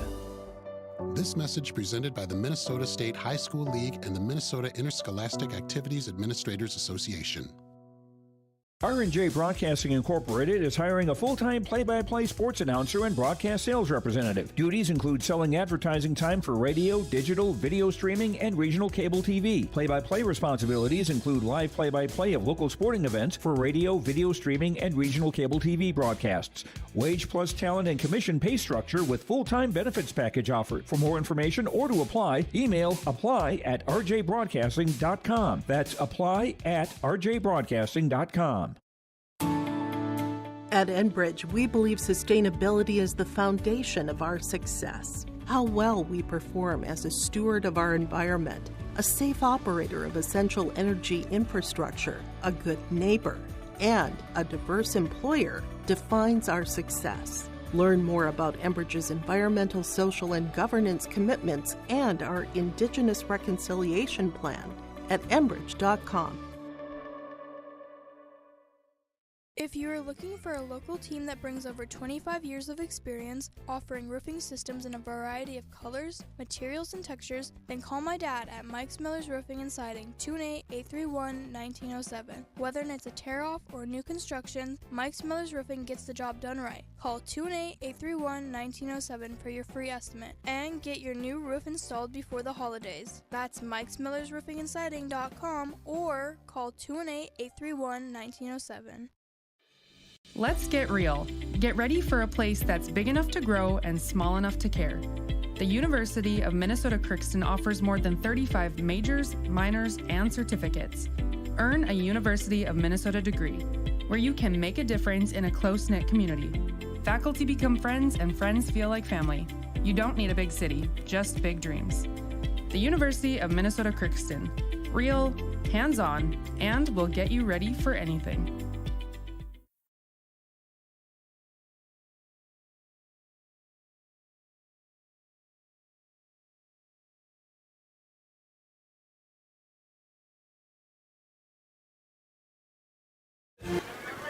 Halftime here in Aitkin, 8-6, Mesabi East in front here at Veterans Field. Noah Caruso, Lance Bauman here on the call. And Lance, we expected a physical game. Defenses were going to make some plays, and so far we've seen that here in the first half. Oh, for sure. The Gobblers only had 85 yards in rushing for the first half here, and Mesabi's done a good job with their tackling. And just, again, Gobblers and the Giants here are just going nose to nose here. And, you know, we saw that in this game, on the drives that they were able to be effective. I mean, we saw Walker Jones have a whale of a first half, not only running the football, but defensively as well. Oh, for sure. He's an animal. That's all there is to it. And with the Gobblers losing 1, 2, or 3, or even 5 starters here throughout the season again, it'll leave it up to these seniors and these couple special few that really do a good job of just stepping up and taking the lead, whether it's Brecken Williams or Walker Jones or, Kanye Bokniak. All of them just come together and give it their all and do a good job being team leaders. And in terms of Mesabi East, again, only the 1 touchdown drive, a 9-yard touchdown run by number 6, Ethan Murray. And, Lance, for Aitkin, we've seen that even last week with International Falls able to throw the football a little bit. It seems that Mesabi East recognizes that as Landon Luke, he's 6 for 7 right now. What are some of the things that you may want to see in terms of adjustment defensively to slow down the pass? Because they seem to be picking it out. They are picking it out, but again, the Gobblers have kind of crunched down a little bit. They've caught a lot of short passes, which is fine. They're keeping them in front of them, but a little bit more crunching down on their man-to-man defense. They should not rely on the zone because it just isn't working for this type of defense for the Gobblers. But when they go man-to-man, you saw it with McNevin and this last pass attempt. You stay on them, they're a little bit more competitive and able to break up some passes. As again, Landon Luke, he is sitting at 6 for 7, but it's only 61 passing yards, so it's not like that, they've been able to break off a couple of big plays. The longest pass play was a 22-yard completion from Luke to Murray, but really we haven't seen really any of those big plays. We thought we saw one early with Depew with the 65-yard touchdown. That was negated by a penalty, and it kind of feels like, Lance, like whoever makes that first really big breakout play is going to have a good chance to win this ball game. Oh, yeah. Yep. And right now, Jones has been trying to get up there. He's only had one 15-yard run, but he keeps dragging players, but if it wasn't for the penalties on both sides of the ball, again, those are what bringing back those big plays, and that's a bummer. Colton Bauman had a holding there that negated a nice 25 or 28-yard run for Jones to get into the pressure in the zone. That brought it back. Then it took forever to get some momentum going for the Gobblers again. So that's it's kind of sad, but that is football. You cannot let those mistakes or those penalties dictate the next play or your rest of your plays. You just got to let that stuff behind you go and get out and try to make a better play next play. And we'll see how both teams respond coming out of the locker room. We're going to take a break. We'll go through your first half stat lines and get you prepped for half number 2. Back in just a moment. You're listening to Gobbler Football on KKI and AM 930, FM 103.1, simulcasting on yourliveevent.com. It's been more than just a family tradition since 1938. Purchasing a new Ford car, truck, or pre-owned vehicle from Aitkin Motors. Family owned and operated. Aitkin Motors offers you a stress-free car shopping experience. Need an oil change? New tires? Check out the low-price tire guarantee. Aitkin Motors has a full service department with factory-trained Ford technicians. For hours, appointments, and vehicle inventory, visit AitkinMotorsCO.com. Every Wednesday night at 7, watch the YourLiveEvent.com Coaches Show presented by the Hillsborough Economic Development Corporation. Stay up to date with the latest goings-on in the region, as we'll hear from area coaches in North Dakota and Minnesota. Plus, we'll highlight area high school seniors and their achievements in the classroom and on the court with our Senior Spotlight. That's the YourLiveEvent.com Coaches Show presented by the Hillsborough Economic Development Corporation, Wednesday nights at 7 on YourLiveEvent.com. Welcome to Aitkin Schools. Our mission here at Aitkin Public Schools is to empower our students to be lifelong learners and citizens by maximizing community, staff, and parent involvement, all while learning in a safe environment. Our students take pride in being gobblers and are supplied with the facilities and tools necessary to achieve our goals of student success. For more information, visit home.isd1.org. We are ISD1. Go Gobblers! I've got a math question for you. When you add tolerance, subtract prejudice, and multiply efforts to treat one another with respect, what do you get? Less division. And school sports have it down to a science. Looking for an example of what can happen when we realize there's more that unites us than divides us? Look no further than high school sports in Minnesota. This message presented by the Minnesota State High School League and the Minnesota Interscholastic Activities Administrators Association. R&J Broadcasting Incorporated is hiring a full-time play-by-play sports announcer and broadcast sales representative. Duties include selling advertising time for radio, digital, video streaming, and regional cable TV. Play-by-play responsibilities include live play-by-play of local sporting events for radio, video streaming, and regional cable TV broadcasts. Wage plus talent and commission pay structure with full-time benefits package offered. For more information or to apply, email apply@rjbroadcasting.com. That's apply@rjbroadcasting.com. At Enbridge, we believe sustainability is the foundation of our success. How well we perform as a steward of our environment, a safe operator of essential energy infrastructure, a good neighbor, and a diverse employer defines our success. Learn more about Enbridge's environmental, social, and governance commitment. Welcome back to the action. Halftime here in Aitkin. 8-6 Mesabi East leads after one half of play. Some stat lines here for you in half number 1. For number 5 running back Henry Depew, he has 27 rushing yards on 7 carries.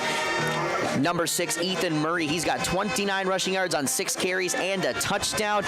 Number 31 Ryder Gorelli, with a 2-yard carry. That's his lone carry. And a QB keeper by Landon Luke for 2 yards. And passing the football is where they've been pretty effective. Landon Luke is 6 of 7 for 61 yards. No touchdowns, no interceptions. Sickle with 4 of those catches for 31 yards. Number 9 for Mesabi East Carter Steele with 1 reception for 8 yards. And Murray with a 22-yard reception, which is the longest play of the ball game for Mesabi East. No turnovers for the Giants as well in this one.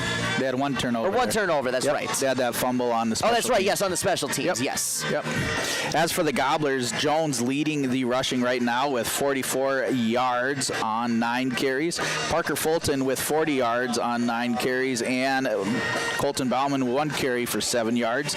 Smith is only 1 for 6 on passing, and Parker Fulton with a 1-yard TD run for the Gobblers. No 2-point conversion. That is 8-6 in favor of the Giants, leading here at halftime. And 8-6 is the score. Mesabi East leads. Both players getting ready to come out and warm up, so we'll take a break. Get you ready for half number 2 as the Gobblers will receive the second half kickoff. Back in just a moment. You're listening to Gobbler Football on KKI and AM 930 FM 103.1 The Gobbler. Reconciliation plan. If you are looking for a local team that brings over 25 years of experience, offering roofing systems in a variety of colors, materials, and textures, then call my dad at Mike's Miller's Roofing and Siding, 218-831-1907. Whether it's a tear-off or new construction, Mike's Miller's Roofing gets the job done right. Call 218-831-1907 for your free estimate and get your new roof installed before the holidays. That's mikesmillersroofingandsiding.com or call 218-831-1907. Let's get real. Get ready for a place that's big enough to grow and small enough to care. The University of Minnesota Crookston offers more than 35 majors, minors, and certificates. Earn a University of Minnesota degree, where you can make a difference in a close-knit community. Faculty become friends and friends feel like family. You don't need a big city, just big dreams. The University of Minnesota Crookston. Real, hands-on, and will get you ready for anything.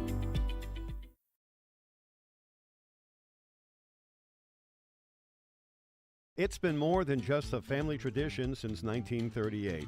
Purchasing a new Ford car, truck, or pre-owned vehicle from Aitkin Motors. Family owned and operated. Aitkin Motors offers you a stress-free car shopping experience. Need an oil change? New tires? Check out the low-price tire guarantee. Aitkin Motors has a full service department with factory-trained Ford technicians. For hours, appointments, and vehicle inventory, visit AitkinMotorsCO.com. Every Wednesday night at 7, watch the YourLiveEvent.com Coaches Show presented by the Hillsborough Economic Development Corporation. Stay up to date with the latest goings-on in the region, as we'll hear from area coaches in North Dakota and Minnesota. Plus, we'll highlight area high school seniors and their achievements in the classroom and on the court with our Senior Spotlight. That's the YourLiveEvent.com Coaches Show presented by the Hillsborough Economic Development Corporation, Wednesday nights at 7 on YourLiveEvent.com. Welcome to Aitkin Schools. Our mission here at Aitkin Public Schools is to empower our students to be lifelong learners and citizens by maximizing community, staff, and parent involvement, all while learning in a safe environment. Our students take pride in being gobblers and are supplied with the facilities and tools necessary to achieve our goals of student success. For more information, visit home.isd1.org. We are ISD1. Go! About ready for half number 2 here in Aitkin. 8-6, Mesabi East leads. Noah Caruso, Lance Bauman here on the call tonight. And Lance, keys to the second half here for both squads. Again, no mistakes. Less mistakes wins. Simple enough, getting down to the basics. And for both these offenses that we haven't seen much explosion from so far, but the two teams that'll match you in that kind of way. And these are two teams that I think, when you talk about evenly matched games, I think these two teams and their playing style and their philosophy really match up well. And a lot on the line here for Section 7 AA Aitkin, looking to pretty much guarantee themselves a home playoff game with the win, while Mesabi East with a chance to potentially get that 1 seed in Section Section 7AA with a win, but it would be hard to catch Moose Lake Willow River sitting ahead of them. But Aitkin's going to receive the second half kickoff, and for our YLE watchers, Aitkin wearing the black uniforms with the red numbers, Mesabi East in the white red numbers and black pants. Gobblers are going to be back on the north side of the field, and they're going to be heading south. We do have some score updates throughout our sister stations. On Skeeter 101.5, Crosby Ironton on top 18-0 at halftime in that one as they are taking on Hinckley Finlayson. And Pequot Lakes on top 19-7 over Grand Rapids at half number one. Also elsewhere from our friends over at International Falls, the Broncos of I Falls Trail 18-16 at half over Rush City. So we'll continue to give score updates throughout the night. Back deep for the Gobblers will be McNevin. He is standing at his 20-yard line. Gobblers will receive going left to right on your radio dial. Number 35, Cole Laylor kicking off for the Giants. McNevin back deep for the Gobblers.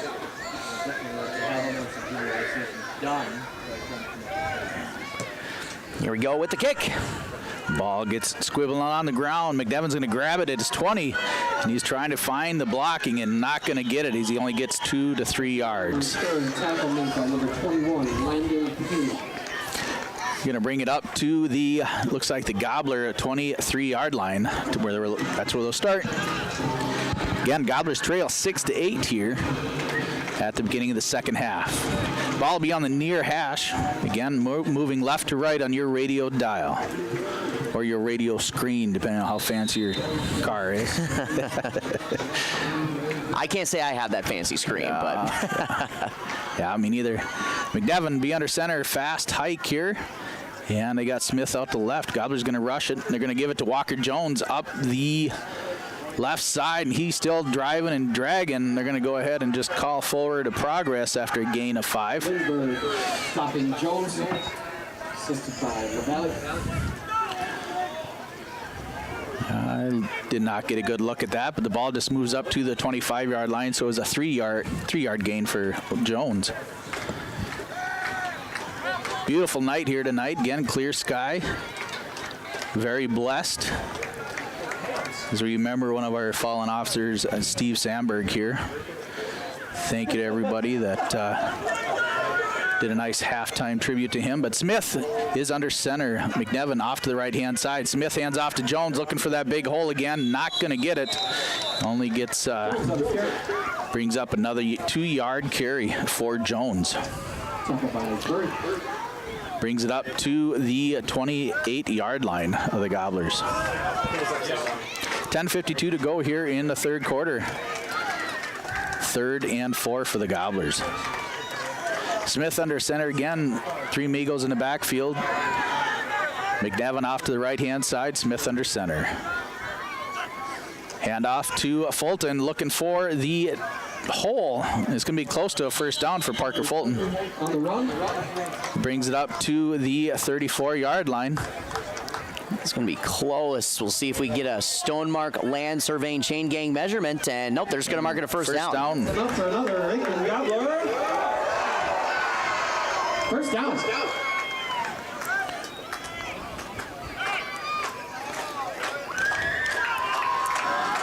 And Klein out to the left-hand side. Ball in the near hash. Smith under center. The ball at the 34-yard line.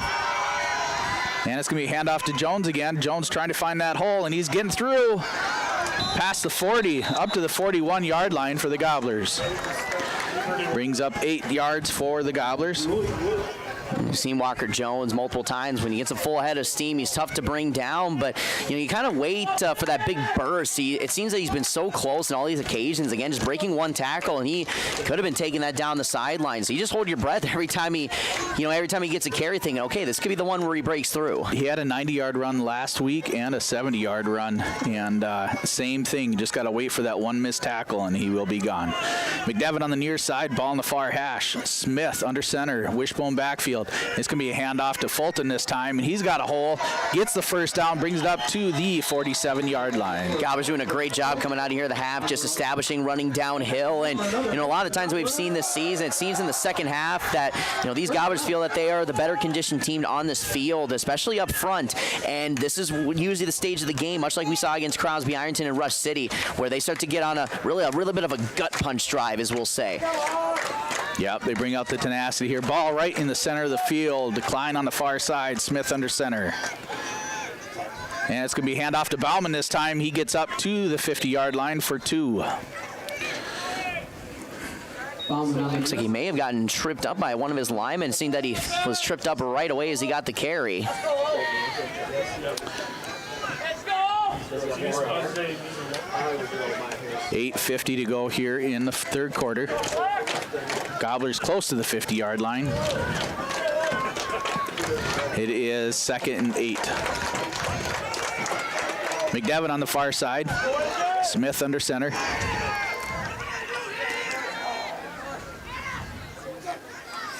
Handoff to Jones again, trying to find that hole. Still bouncing, gets onto the outside, gets past the 50, up to the 48-yard line of Mesabi East. Brings up a 3rd and 5.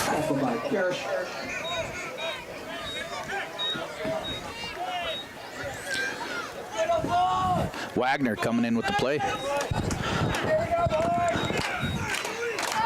Again, 3rd and 5 from the Mesabi 48-yard line for the Gobblers.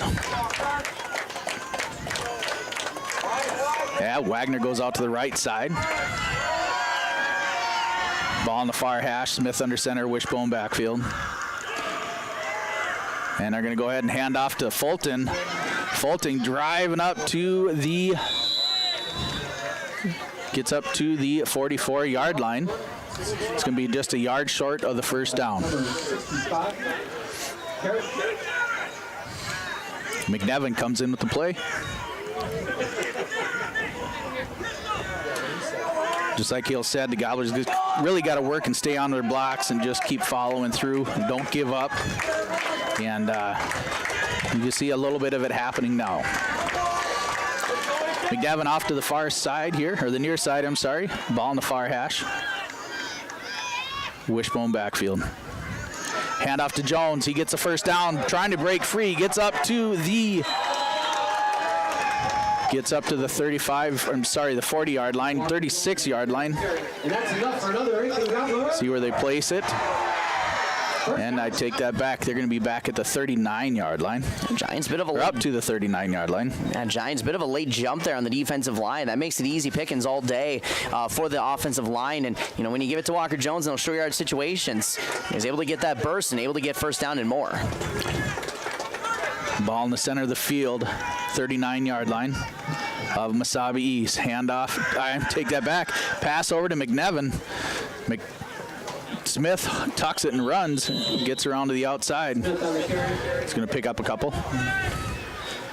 Good job with the flow by Mesabi East. You can see all the linebackers and corners once they saw it was that play action quarterback rollout. Just not much of an opening. And of course, with the Gobblers, we don't really throw a lot of multiple wide receiver formations at you. Nope. That brings 2nd and 6 from the 35. Now Klein out to the left side, ball in the near hash. Gobblers heading south. Smith under center, wishbone backfield. And it's going to be a handoff to Jones again, trying to find that hole. A little bit of a... only a gain of 1 for Jones. Kilmer, one of the defenders there on the tackle for Mesabi East, doing a good job at tracking Walker Jones down. That initial breakthrough, it forced him to kind of slow down where his trajectory. Was able to get the tackle in there as well. McNevin on the far side. Smith under center. It's going to be a pitch to Fulton as he's trying to get to the outside, trying to get upfield. Jones trying to keep up with the blocking, and they're going to be short of the first down. It's going to be 4th and short again for the Gobblers. Steele with a great job breaking through that tackle, just not able to finish on the blocking attempt. Recognized that and able to close out. And, another 4th down and manageable here, but again, another 4th down and a big play here as the Gobblers have really milked out some clock here to start the third quarter.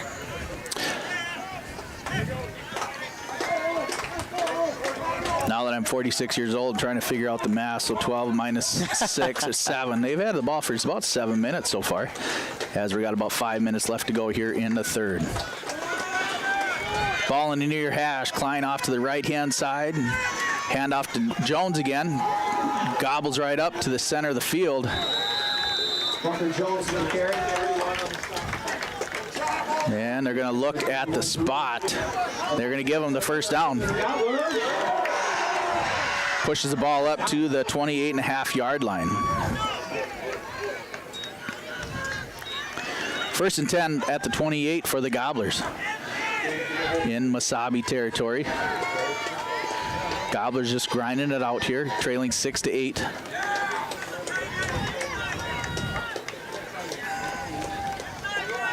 Smith under center, McNevin off to the right-hand side, ball in near hash. Again, Gobblers heading south with the wishbone. It's going to be a handoff to Jones again. Huge hole for the Gobblers. Jones keeps driving forward, picks up about another 7 yards on that run. Jones on the scamper. Stop by Payne. Brings up a 2nd and 3 for the Gobblers. Yeah, you can see the hole from our angle. You can see that hole really develop. And, gosh, if just what Jones was able to really just get past that second wave of defenders, he would have been running for a while. But great job for the Gobblers getting some positive yardage on that play. McNevin goes to the far side. Smith under center, wishbone back. And it's going to be a handoff to Parker Fulton. Ooh. Met in the backfield, taken down. And the ball's loose. Oh, he got a fumble. And he's gone. And Steele is going to take it all the way to the house. And just like that, Mesabi East take the lead, 14-6.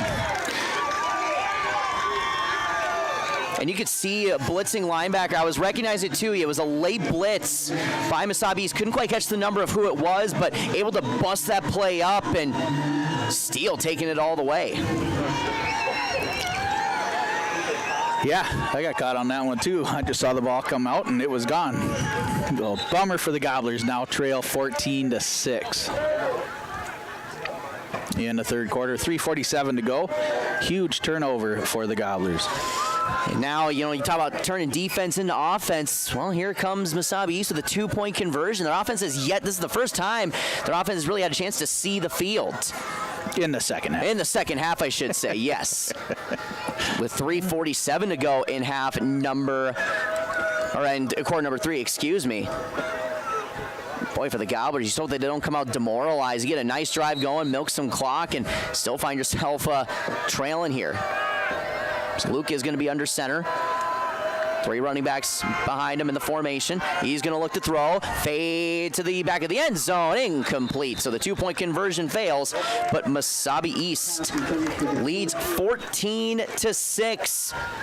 And defense making plays, turning defense into offense. Carter Steele, with a fumble return for the touchdown. Mesabi East leads 14-6. Back in just a moment. You're listening to Gobbler Football on KKI and AM 930 FM 103.1 The Gobbler. I've got a math question for you. When you add tolerance, subtract prejudice, and multiply efforts to treat one another with respect, what do you get? Less division.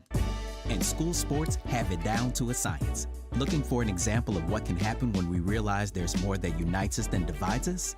Look no further than high school sports in Minnesota. This message presented by the Minnesota State High School League and the Minnesota Interscholastic Activities Administrators Association. R&J Broadcasting Incorporated is hiring a full-time play-by-play sports announcer and broadcast sales representative. Duties include selling advertising time for radio, digital, video streaming, and regional cable TV. Play-by-play responsibilities include live play-by-play of local sporting events for radio, video streaming, and regional cable TV broadcasts.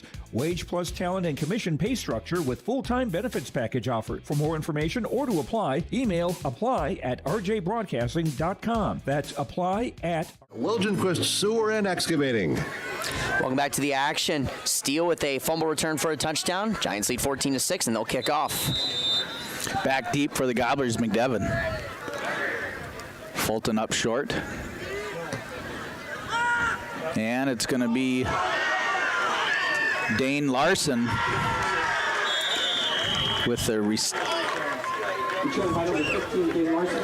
return. Ball is going to be spotted at the 30-yard line for the Gobblers.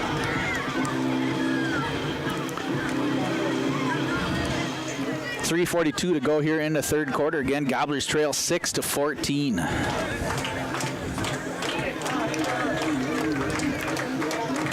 Gobblers so far had control of the ball for most of that third quarter here. All right, Smith under center, McDevitt off to the right-hand side, ball in the near hash. Gobblers heading south again in the wishbone.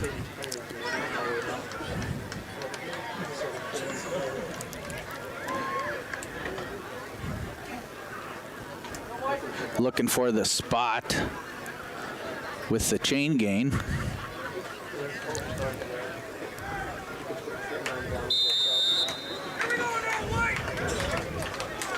And Smith under center. And it's going to be a handoff to Parker Fulton. Huge hole for him as he comes around to the right side. Stiff arms open, gone to the races. Gets tripped up at the 30-yard line. You know, Lance, I was talking to you on the break. How is Aitkin going to come out and respond? Because you milk a lot of time off the clock. You get a good drive and result in points for the defense, but that's quite the response there coming out of the gate. Fulton doing a good job at waiting for that key block and just found his way down the sideline. Yep, nice 40-yard run for Parker Fulton. And the ball now on the Mesabi 30-yard line. Ball in the near hash. McDevitt goes off to the right-hand side. Smith under center. Bauman, Fulton, Jones in the backfield. And it's going to be a handoff to Jones, looking for that same hole. Tries to break through. And he's going to pick up another 5 for the Gobblers. Take that back. He only gets 3.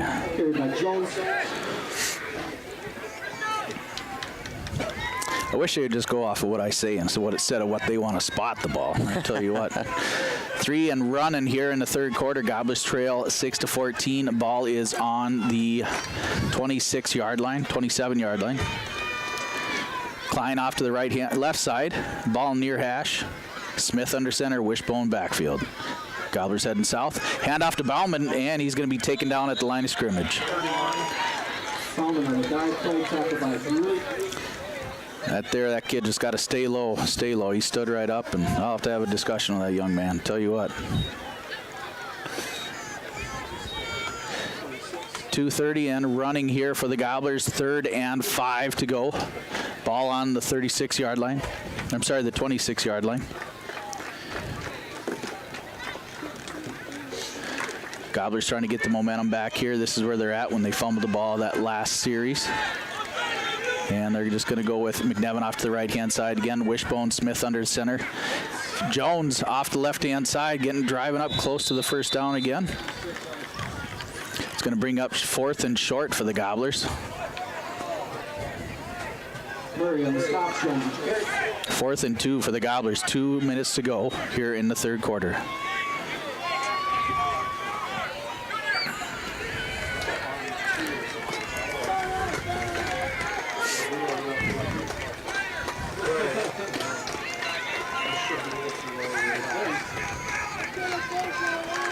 And they come back up to the line here. McDevitt on the far side. Ball in the center of the field at the 24-yard line.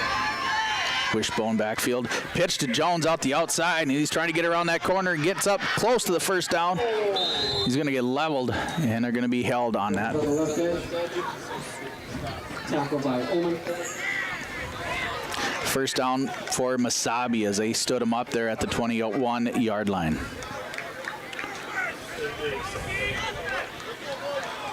Minute 23 to go. Turnover on downs. Gobblers give it up to the Giants.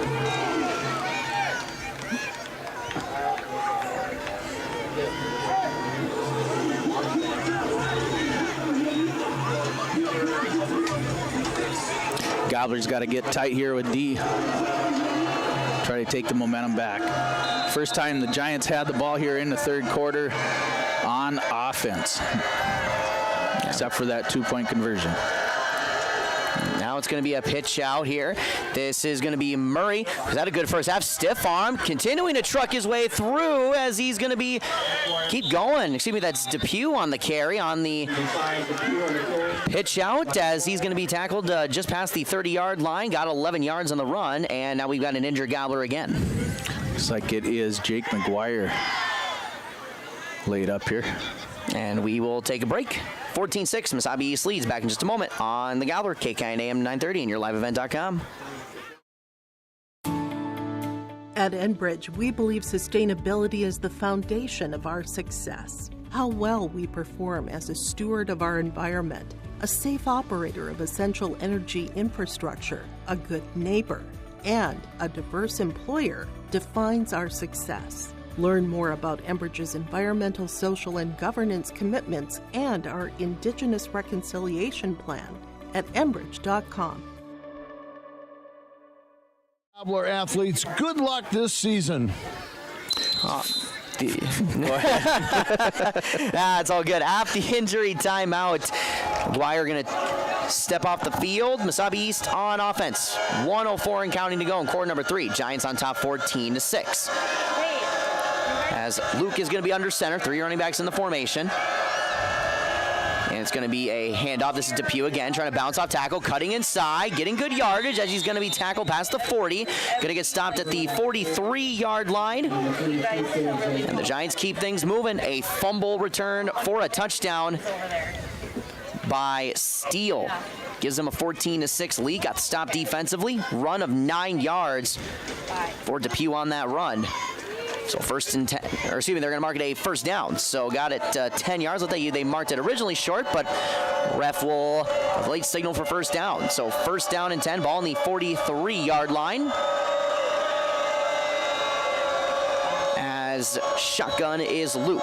2 wide receivers out to the right. Lone wide receiver out left is Sickle. It's going to be a handoff up the middle again, as this is going to be number 31, Gorelli. Stopped by Brecken Williams in the backfield there with a short gain of 1 yard, maybe 2. And that is going to be potentially the last play here, quarter number 3, as we are down to 11 seconds, and they are going to take the 14-6 lead into quarter number 4. 14-6. So far, the big play, a fumble return by Carter Steele. As it's 14-6 Rangers, or 14-6, excuse me, Giants. Back in just a moment. You're listening to Gobbler Football on KKIN AM 930 FM 103.1 The Gobbler. Local team that brings over 25 years of experience offering roofing systems in a variety of colors, materials, and textures, then call my dad at Mike's Miller's Roofing and Siding, 218-831-1907. Whether it's a tear-off or new construction, Mike's Miller's Roofing gets the job done right. Call 218-831-1907 for your free estimate and get your new roof installed before the holidays. That's Mike's Miller's Roofing and Siding.com or call 218-831-1907. 1974. Quarter number 4 here in Aitkin. Noah Caruso, Lance Bauman here with you tonight. The final regular season game of the season. Mesabi East with the football, going left to right on your radio dial. Excuse me. 2nd and 9 coming up for Mesabi East. This is their first possession, offensive possession of half number 2, but the lone touchdown by Mesabi East. A long fumble return by Carter Steele, the corner, taking it all the way to the house. 14-6 Giants in front here in half number 2. Ball on the 45-yard line of Mesabi. 2nd and 9, and now we got a whistle and a flag and a false start. So back them up 5 yards. It's going to be 2nd and 14 coming up. Got Good crowd on hand tonight here at Veterans Field. Again, final regular season game of the season for both squads. Mesabi East is 6-1. Aitkin sitting at 5-2. Both these teams, a victory would go a long way for determining seeding as we get playoffs started on Tuesday for high school football. And make sure to keep an eye out for our broadcast schedule as we get the brackets finalized. 2nd and 14. Ball on the 39-yard line of Mesabi East. Luke is going to be under center. 3 running backs in the formation. And it's going to be a delayed handoff off to the left side. This is going to be Murray trying to push, and he gets back to the original line of scrimmage. Gain of 4 on the carry for Murray. His 7th carry of the ball game. Mita with the tackle that time for the Gobblers. 32 rushing yards for Murray. Had the big reception of 22 yards in that first half. With 11:30 and counting to go in quarter number 4, Gobblers defense needing a big stop here on 3rd and 9. Ball on the 43-yard line of Mesabi East. 2 wide receivers out to the left. Steal one of the receivers. Sickle out to the far side. Looking to throw. This is Luke's. Throw out to the right side and overthrow his open receiver on the curl route was Steele, and it's 4th down. Just high on the throw by Luke, just his 2nd incompletion of the ball game. And now, great response for Aitkin defensively, able to get the stop. And you would imagine that with a 4th and 9, you would expect them to punt on this play. And looks like the Gobblers are backing up expecting that. So, great stop by the Gobblers here to start the 4th quarter. It's going to be Sickle who's going to punt, as McGuire's going to return the punt for the Gobblers. As he was roughened up a little bit towards the end of that 3rd quarter, but he is back and ready to go. As Sickle will await. Good snap, low snap, and gives it a booming kick as McGuire backing up for it. He's going to field it for the 22-yard line. Going out to the right side. Giants closing in as McGuire tries to break away as he's going to get past the 30-yard line to the 33. It looks like from my angle, and the Gobblers will take over, trailing 14-6, 11 minutes even to go in quarter number 4. McGuire on a 9-yard return. The ball now up to the Gobbler 32-yard line. 1st and 10 for the Gobblers. 11 to go here in the game. Trailing 6-14. Ball in near hash. Gobblers heading north. McNevin off to the right-hand side, ball near hash. Smith under center at Wishbone backfield with Fulton, Jones, and Bauman. Handoff to Jones, trying to find that hole. Bounces off to the left-hand side, right at the line of scrimmage. He's going to get 2, it looks like. Going to give him a gain of 2 for the Gobblers. So far, Jones has had 22 carries on the night, close to 100 yards.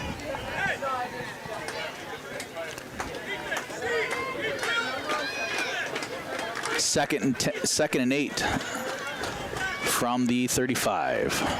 Klein off to the right-hand side. Hand off to Parker Fulton, looking for that hole. It's going to pick up another 1 to 2 yards. And it's going to bring up a 3rd and 4 for the Gobblers.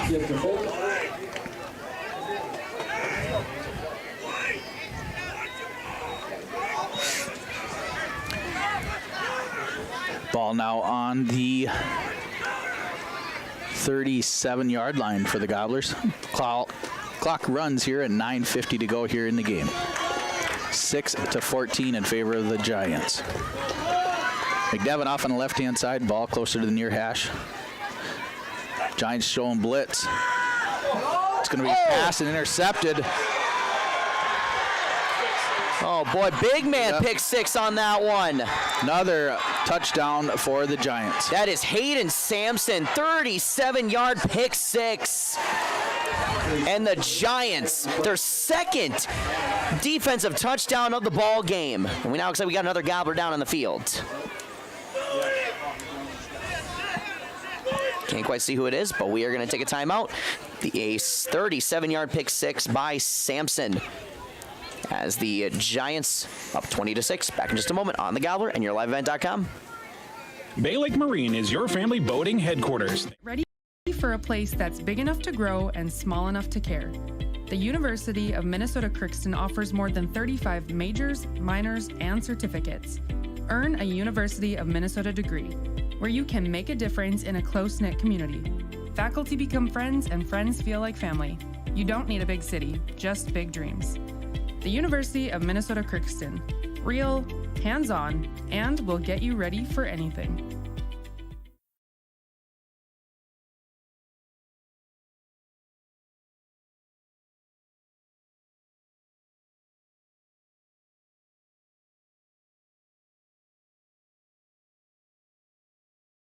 It's been more than just a family tradition since 1938. Purchasing a new Ford car, truck, or pre-owned vehicle from Aitkin Motors. Family owned and operated. Aitkin Motors offers you a stress-free car shopping experience. Need an oil change? New tires? Check out the low-price tire guarantee. Aitkin Motors has a full service department with factory-trained Ford technicians. For hours, appointments, and vehicle inventory, visit AitkinMotorsCO.com. Every Wednesday night at 7, watch the YourLiveEvent.com Coaches Show, presented by the Hillsborough Economic Development Corporation. Stay up to date with the latest goings-on in the region, as we'll hear from area coaches in North Dakota and Minnesota. Plus, we'll highlight area high school seniors and their achievements in the classroom and on the court with our Senior Spotlight. That's the YourLiveEvent.com Coaches Show, presented by the Hillsborough Economic Development Corporation, Wednesday nights at 7 on YourLiveEvent.com. Welcome back to the action. Noah Caruso, Lance Bauman here on YourLiveEvent.com and KKIN AM 930 FM 103.1. Negate the 37-yard pick six by Sampson, as there was a personal foul called, as the Giants will set things up at the 15-yard line of Aitkin. And here we go at 9:28 to go. They lead 14-6. Luke under center. Three running backs in the formation. Now a stoppage of play. We've got a whistle and an issue with the chain gang on the far side, as we'll reset. A couple of times we've seen the chain gang try to get situated. But 9:28 to go in quarter number 4. Gobblers trailing 14-6. Mesabi East defense forcing two big turnovers here in the half after some impressive drives by the Gobblers. But early in that one for Braden Smith, his second interception of the ball game, and it's a big one.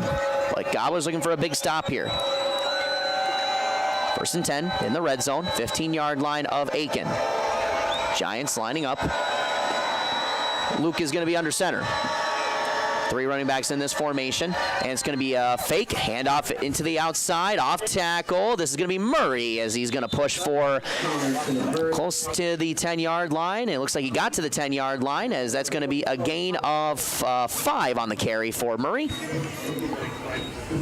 Murray does have the lone offensive touchdown for Mesabi East. 2nd and 5, ball on the 10-yard line with 9 minutes and counting to go in quarter number 4. Obviously still a good amount of time left, but with how this Mesabi East defense that prides themselves on being the de facto piece for this team, could be tough for the Gobblers to come back in this one. 2nd and 5, ball on the 10-yard line. Handoff up the middle. This is going to be Gorelli, and he's pushing to the goal line, and he's going to be just short. It's going to be good enough for a first down. It's 1st and goal coming up as Gorelli getting 7 yards on the run, it seems. So that's going to be spotted close to, looks like, the 3-yard line.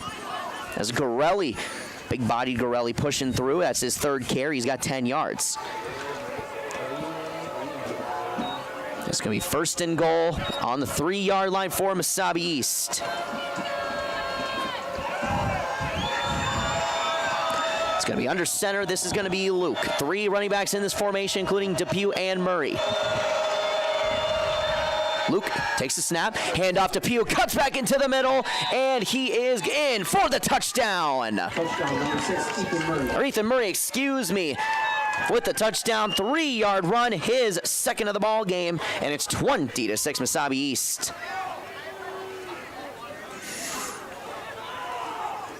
Now line up for the 2-point conversion. They were given the short field off the interception by Sampson, and that set up Murray with a 3-yard touchdown run, his 2nd of the ball game, looking for the 2-point conversion.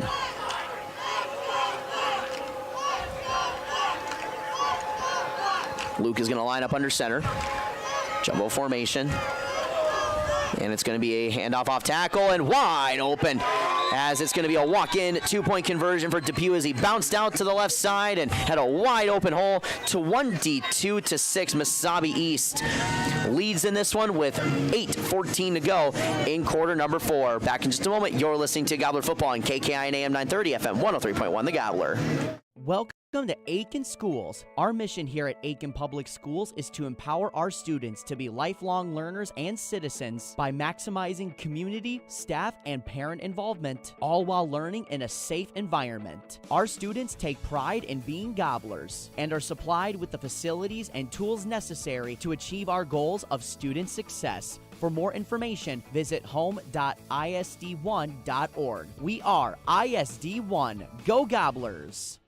Welcome back to the action. Quarter number 4 with 8:14 to go. 22-6. Mesabi East capping off a touchdown drive as Murray with his second touchdown of the ball game. Ethan Murray, run of 3 yards, his second touchdown of the ball game. Aitkin looking to respond after the turnover with Hayden Sampson setting it up with the interception.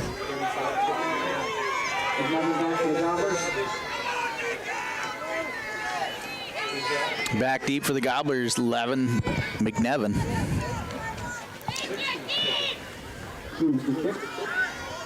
Gobblers trail 22-6. 8:14 to go in the game. Huge kick. McNevin gets it from his 10-yard line. Comes straight up the hole, trying to get anywhere, and gets clobbered at the 20-yard line.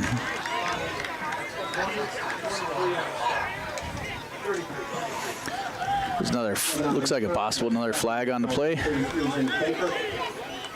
Take that back, that was just some yellow shoes. 1st and 10 for the Gobblers on their 22-yard line.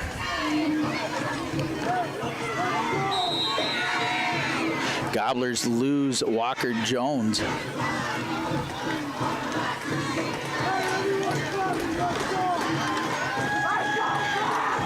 No, Jones is back in the backfield there, in the shotgun. He's gonna get Fulton on that carry.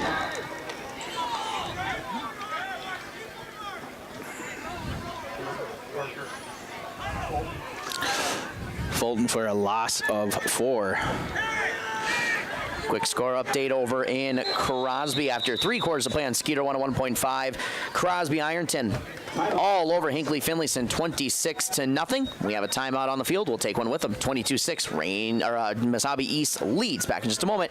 You're listening to Gobbler Football on KKIN AM 930 FM 103.1 The Gobbler. When you add tolerance, subtract prejudice, and multiply efforts to treat one another with respect, what do you get? Less division. And school sports have it down to a science. Looking for an example of what can happen when we realize there's more that unites us than divides us? Look no further than high school sports in Minnesota. This message presented by the Minnesota State High School. Action here on KKIN AM 930 FM 103.1 The Gobbler. 2nd and 12 coming up for Aitkin. 7:47 to go in quarter number 4. Mesabi East leads 22-6, and the Giants defense. I've been checking the Crosby Ironton scores all night, so it's just engraved in my brain. But nonetheless, the Giants on top, 22-6, and defense has been a factor. A fumble return for a touchdown. Sampson with an interception, which set up the easy touchdown for Murray. But now the Gobblers looking to respond as they go right to left on your radio dial. Smith in the shotgun. Split backfield, twins to the right. Ball on the 18-yard line, 2nd and 12 to go. Smith sets back to pass, launches for McNevin, picked off again.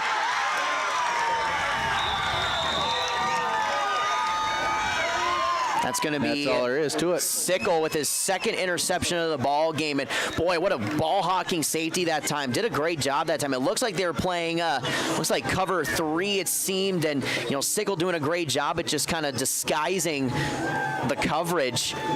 And it seemed that he had McNevin open for a moment, and of course the lengthy arms of Sicko. Boy, he really skied up for that one. His second interception of the ball game. Third interception for Braden Smith. And now Mesabi East looking to put this one away. 22-6. Giants in front. Under center. Luke. Going to be a handoff up the middle. This is going to be Murray cutting back in. Now dragging a couple of Gobblers with him as he's going to get a gain of 8 yards as he pushes to the 30-yard line. Now we're starting to see the Giants offense take advantage of this short field. It's Murray with the run of 7 yards. He's up to 47 rushing yards. This ball is going to be spotted at the 31-yard line of Aitkin. 7:15 and counting to go in quarter number 4. Jones back in for the defense also. Again, lining up in this tight jumbo formation. 3 running backs in the backfield. Under center is Luke. Luke, handoff right up the middle to Gorelli and trying to push forward for a couple of yards for the close to the first down marker. He needed 3, may have gotten 3 in the tip of a football. But we'll see where they officially mark it. And the signal could be a Stonemark Land Surveying chain gang measurement. And they are going to mark it a first down for Mesabi East. So a run of 3 yards for Gorelli, and it's a 13-yard gain so far, or 13 yards on 4 carries for Gorelli. Backstrom on that last tackle there, along with Williams. So first down and 10. Ball at the 27-yard line. We'll call it, they're going to mark it at the 29. 6:25 to go. Luke under center. 3 running backs in the formation. And it's going to be a misdirection. Depew off tackle on the left side, cutting in, making a juke move. He's going to push to the 20-yard line, and he's pushed out of bounds at the 22, it seems. Bauman on the stop on that one off to the and took him out. Run of 5 yards for Depew. As they're going to mark that at the, should be at the 24-yard line. And the Giants looking to slam the door. 6:12 to go in quarter number 4. 22-6, Giants in front. Luke is going to be under center. 3 running backs in the formation. And it's going to be a handoff. It's going to be Corelli bouncing out to the right side. And good tackle that time by the Gobblers defenders. And now looks like we have another Gobbler down on the field. It's Bokniak down for Aitkin. Struggling with his ankle again, it looks like. And McNevin and Jones on that stop for that tackle after that first down run. And with the first down run, we'll take an injury timeout. Back in just a moment. You're listening to Gobbler Football on KKIN AM 930, FM 103.1 The Gobbler. Activities Administrators Association. R&J Broadcasting Incorporated is hiring a full-time play-by-play sports announcer and broadcast sales representative. Duties include selling advertising time for radio, digital, video streaming, and regional cable TV. Play-by-play responsibilities include live play-by-play of local sporting events for radio, video streaming, and regional cable TV broadcasts. Wage plus talent and commission pay structure with full-time benefits package offered. For more information or to apply, email apply@rjbroadcasting.com. That's Off the injury timeout, Kanye Bokniak back up and walking back to the sideline. It's first down and 10 coming up on the 17-yard line for Mesabi East off the first down run. And Gorelli, 6:05 to go in quarter number 4, and the Giants potentially looking to close this one out. Giants going left to right on your radio dial, and the defensive stops have been huge. 3 turnovers by the Aitkin Gobblers here in this second half. 2 interceptions and a fumble return for a touchdown. With 6 minutes to go in the ball game, Luke will bring the Soldiers up. Same thing, they're just running that tight formation, really looking to run it down the throats of the Gobblers. Luke's going to be under center. It's going to be a direct handoff. Gorelli up the middle and breaking through, finding a hole as Gorelli going to get 9 yards on the run. Close to 10. We'll see where they officially mark it, but close to a first down marker. And the Giants with with a huge statement drive here so far. They've been beneficial of the defense with some short fields. A run of 9 yards. So now it's going to be 2nd and 1, ball on the 9-yard line. The Giants took them a while to get to this point in the red zone throughout the game, but when they've been there, they've been effective. 5:05 to go here in quarter number 4. Luke's going to be under center. 3 running backs in the formation again.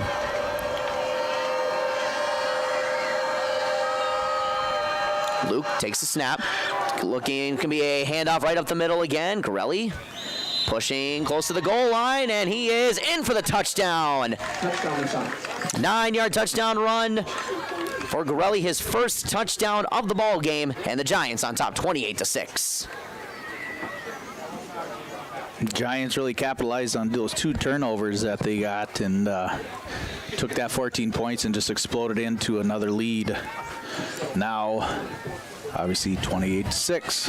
And I tell you what, for Gorelli, it seemed that I thought he may have been stopped just short, but a great second effort by the big-bodied running back leads to a 28-6 lead, and 2-point conversion coming up for Mesabi East.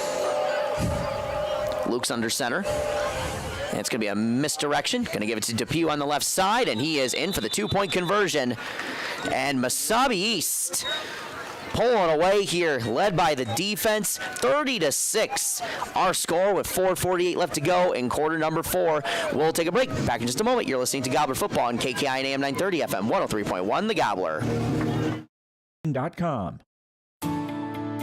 At Enbridge, we believe sustainability is the foundation of our success. How well we perform as a steward of our environment, a safe operator of essential energy infrastructure, a good neighbor, and a diverse employer defines our success. Learn more about Enbridge's environmental, social, and governance commitments and our Indigenous Reconciliation Plan at enbridge.com. Welcome back to the action. 4:48 left to go in the ball game. 30-6, Mesabi East again taking advantage of an interception, scoring the touchdown, and this time it was number 31, Ryder Gorelli. Back deep for the Gobblers is Braden Wagner. Gorelli with the 9-yard touchdown run, his first of the ball game, as Aitkin looking to respond here, try to get something here. Their offense has been held at bay here in the second half.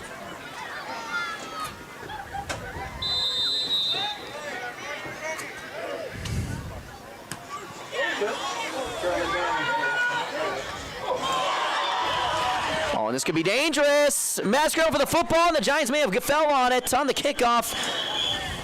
And we'll see, and they're saying it's Aitkin ball. Ball is recovered. Boy, again, a bit of a special team scare for Aitkin, as now Gobblers will take over.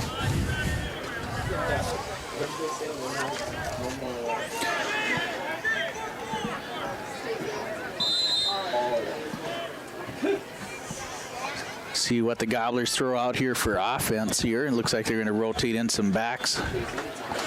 Smith in for quarterback. McNevin strolling over the far side of the field. Gobblers heading north again. Split backs with Carter Peets and Fulton. Hand off to Carter Peets gets tackled in the backfield.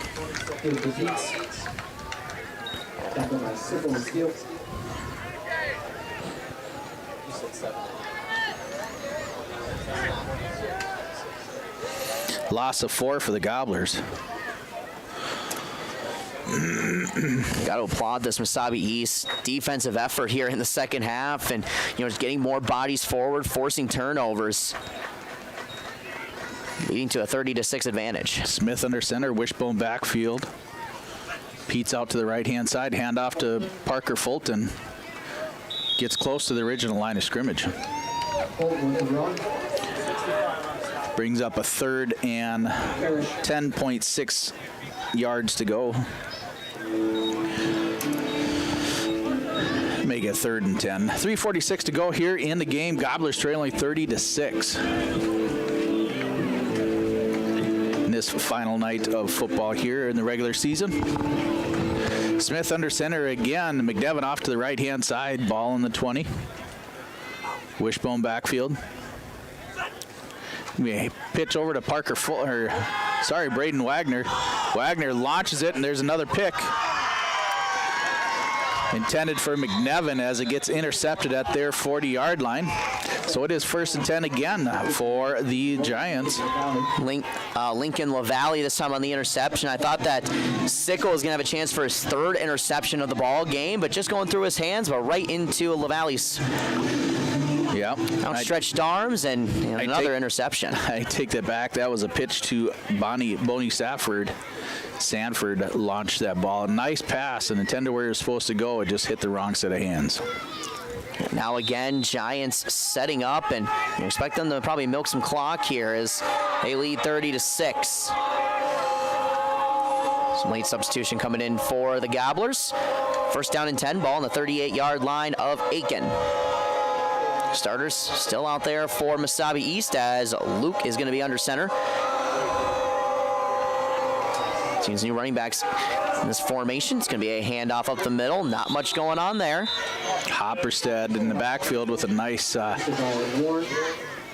tackle. Hopperstead slow to get up there a little bit. Leg got twisted. Walks it off. Less than 3 minutes to go here in the game. And now with 2nd and 10 coming up, or 2nd and 9 rather, on the gain of 1. We're starting to see some substitutions here coming in for Mesabi East, and keep an eye on those adjustments as we make them. But Mesabi East is looking to wind down the clock and end the regular season 7-1. Luke's going to be under center. And yeah, new trio of running backs back there behind him. Luke, it's going to be a handoff this time off the left side. This is going to be number 35, Cole Lehman, the sophomore on the carry. Able to get a good chunk that time as it's going to be 3rd down coming up, 3rd and 5. Run of 4 yards for Lehman. Hopperstead on the stop again for the Gobblers. Now we're at the 2-minute mark here in the ball game as Mesabi East, a big effort here in the second half. Offensive line has done a great job at capitalizing and getting a good push here on some gas defensive legs for Aitkin. 3rd and 6. Luke's going to be under center. 3 running backs in the formation.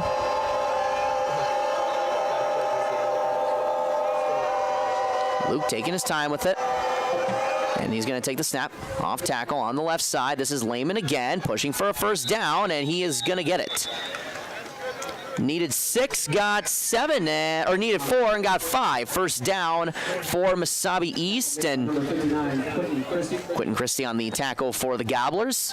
From Mesabi East, going to finish the season 7-1. And now all of a sudden, depending on what happens with Moose Lake Willow River, could have a shot at that 1 seed. But of course, Moose Lake Willow River does have the head-to-head matchup, so that'll play a huge factor. But sometimes you get these big wins, especially on the road. The QRF points, may fall in your favor. And now we'll have to keep an eye, as now they're just going to run the victory formation, it looks like, as Aitkin will fall to 5-3 on the season. And now we'll have to keep an eye on those matchups of the 4-5. It was them and Crosby, hovering around each other. It's going to be close to see who gets that home field advantage, as it seems that Crosby's also on their way to a victory over Hinckley Finlayson. And with 43 seconds to go, one more knee will do it here in the final regular season game here in the state of Minnesota. Do a quick shout out to the Stonemark Land Surveying Chain Gang over there for this year's service. We appreciate it, where every foot matters. Stonemark Land Surveying. Didn't get a chain gang measurement today, but measured was this Mesabi East defense, and they answered, forcing 4 turnovers in the second half. And it leads to a 30-6 victory for the Giants of Mesabi East as they finish 7-1 on the season. And for the Gobblers, they lose back-to-back games to close out the regular season. They fall to 5-3 here on the 2023 regular season. But playoffs are around the horizon, and the Gobblers still in contention for that home game here at Veterans Field. But we'll keep an eye as the brackets get released later on this week. But we're going to take a break. When we come back, we'll have post-game coverage, give you your stat lines, post-game recaps, and more as Mesabi East wins 30-6 tonight over the Gobblers. Back in just a moment. You're listening to Gobblers football on KKI and AM 930 FM 103.1 The Gobbler. Team that brings over 25 years of experience offering roofing systems in a variety of colors, materials, and textures, then call my dad at Mike's Miller's Roofing and Siding, 218-831-1907. Whether it's a tear-off or new construction, Mike's Miller's Roofing gets the job done right. Call 218-831-1907 for your free estimate and get your new roof installed before the holidays. That's Mike's Miller's Roofing and Siding.com or call 218-831-1907. Let's get real.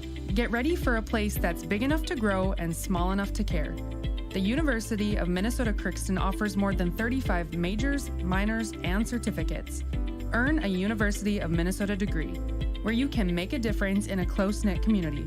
Faculty become friends and friends feel like family. You don't need a big city, just big dreams. The University of Minnesota Crookston. Real, hands-on, and will get you ready for anything.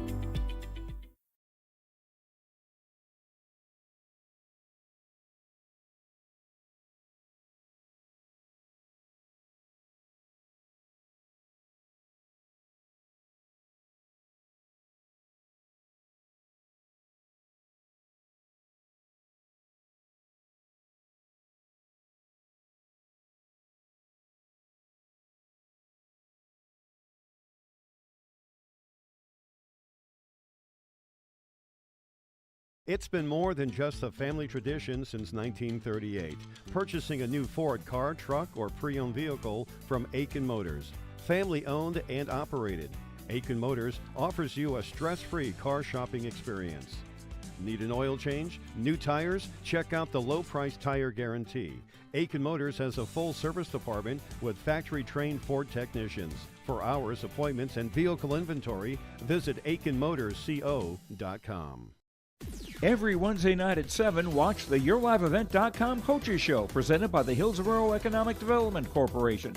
Stay up to date with the latest goings-on in the region, as we'll hear from area coaches in North Dakota and Minnesota. Plus, we'll highlight area high school seniors and their achievements in the classroom and on the court with our Senior Spotlight. That's the YourLiveEvent.com Coaches Show presented by the Hillsborough Economic Development Corporation, Wednesday nights at 7 on YourLiveEvent.com.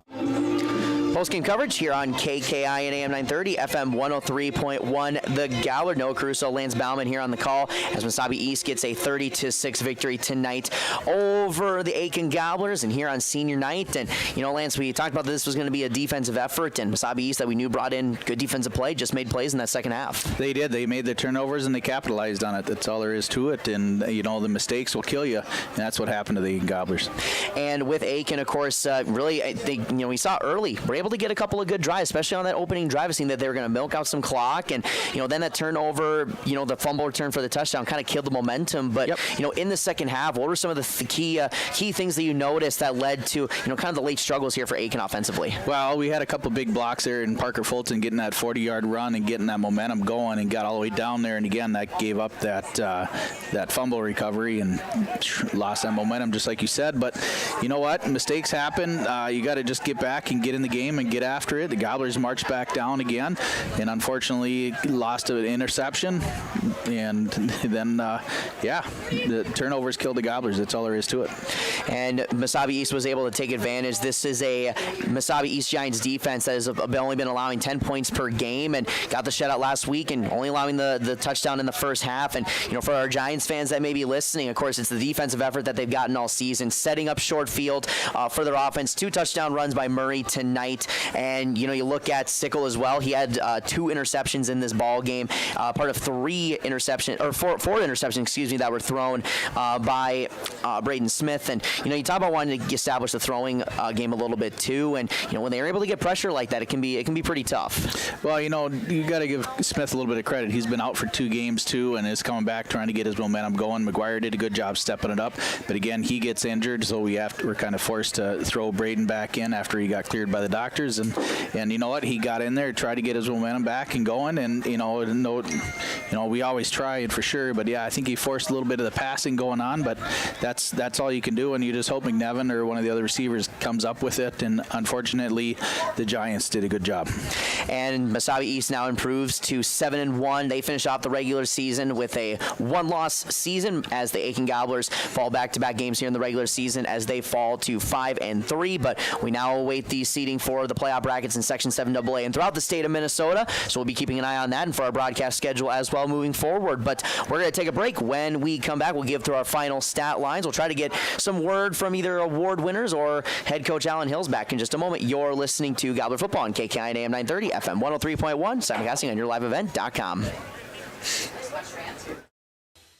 Welcome to Aitkin Schools. Our mission here at Aitkin Public Schools is to empower our students to be lifelong learners and citizens by maximizing community, staff, and parent involvement, all while learning in a safe environment. Our students take pride in being gobblers and are supplied with the facilities and tools necessary to achieve our goals of student success. For more information, visit home.isd1.org. We are ISD1. Go Gobblers!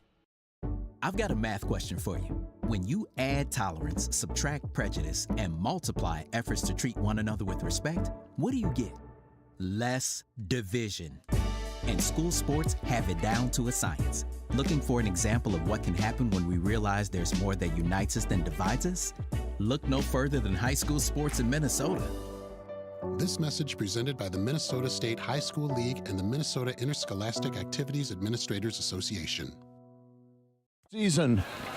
Welcome back. Post-game coverage here on KKI and AM 930, FM 103.1, The Gobbler, simulcasting on yourliveevent.com as we'll run through our final stat lines here tonight for Mesabi East. Depew finished with 53 rushing yards on 10 carries, averaging 5.3. Murray with the 2 touchdown runs. He finishes with 47 yards on 10 carries. Gorelli with the touchdown run as well. He finishes with 35 rushing yards on 7 carries. And for Landon Luke, he finishes with a solid game throwing the football. Didn't throw it much in that second half, however, as Landon Luke, he finishes 6 for 8 in the ball game, passing for 61 yards, 31 those receiving yards to Sickle, who had 4 receptions, including 2 interceptions by him as well, part of the 4 turnovers that Mesabi East was able to force in that second half. Steele had a reception of 8 yards, Murray with a reception of 22 yards, Sampson with an interception as well, and the fumble return for a touchdown by Carter Steele, as he had the fumble recovery for the touchdown for Mesabi East. And for the Gobblers over there on the rushing side, Jones had 22 carries for 105 yards.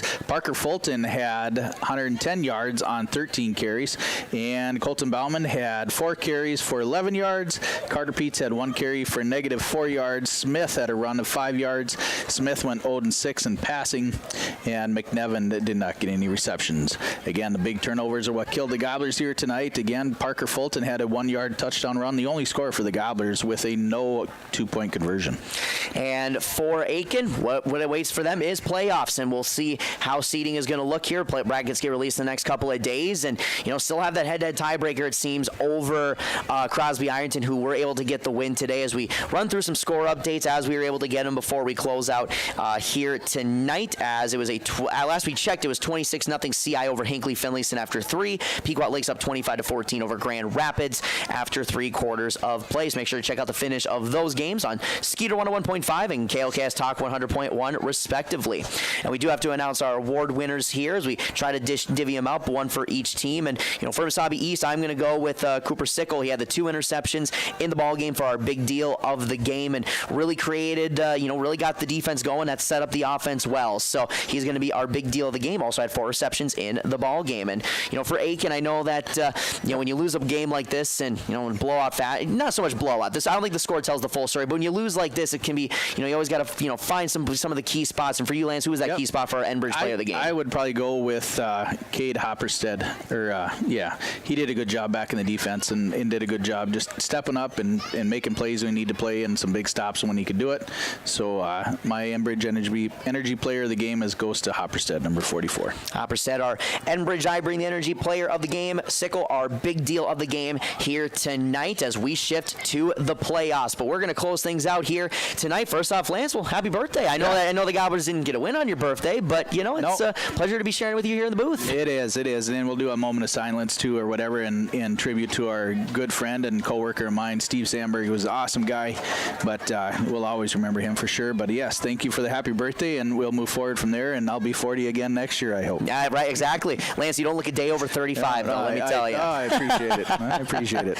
Well, I tell you what, it's been a pleasure being here at Veterans Field as always. As, again, next up for both these teams is playoffs, so we await to see how that plays out. But, of course, special thanks to everyone here at Aitkin for helping us get set up and making this another smooth, fun broadcast. Special thanks to all of our sponsors as well for helping make this broadcast happen. Make sure to thank our sponsors.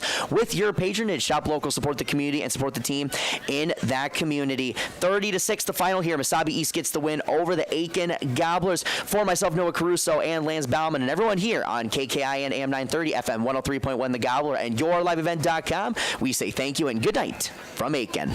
Keep smiling, everybody.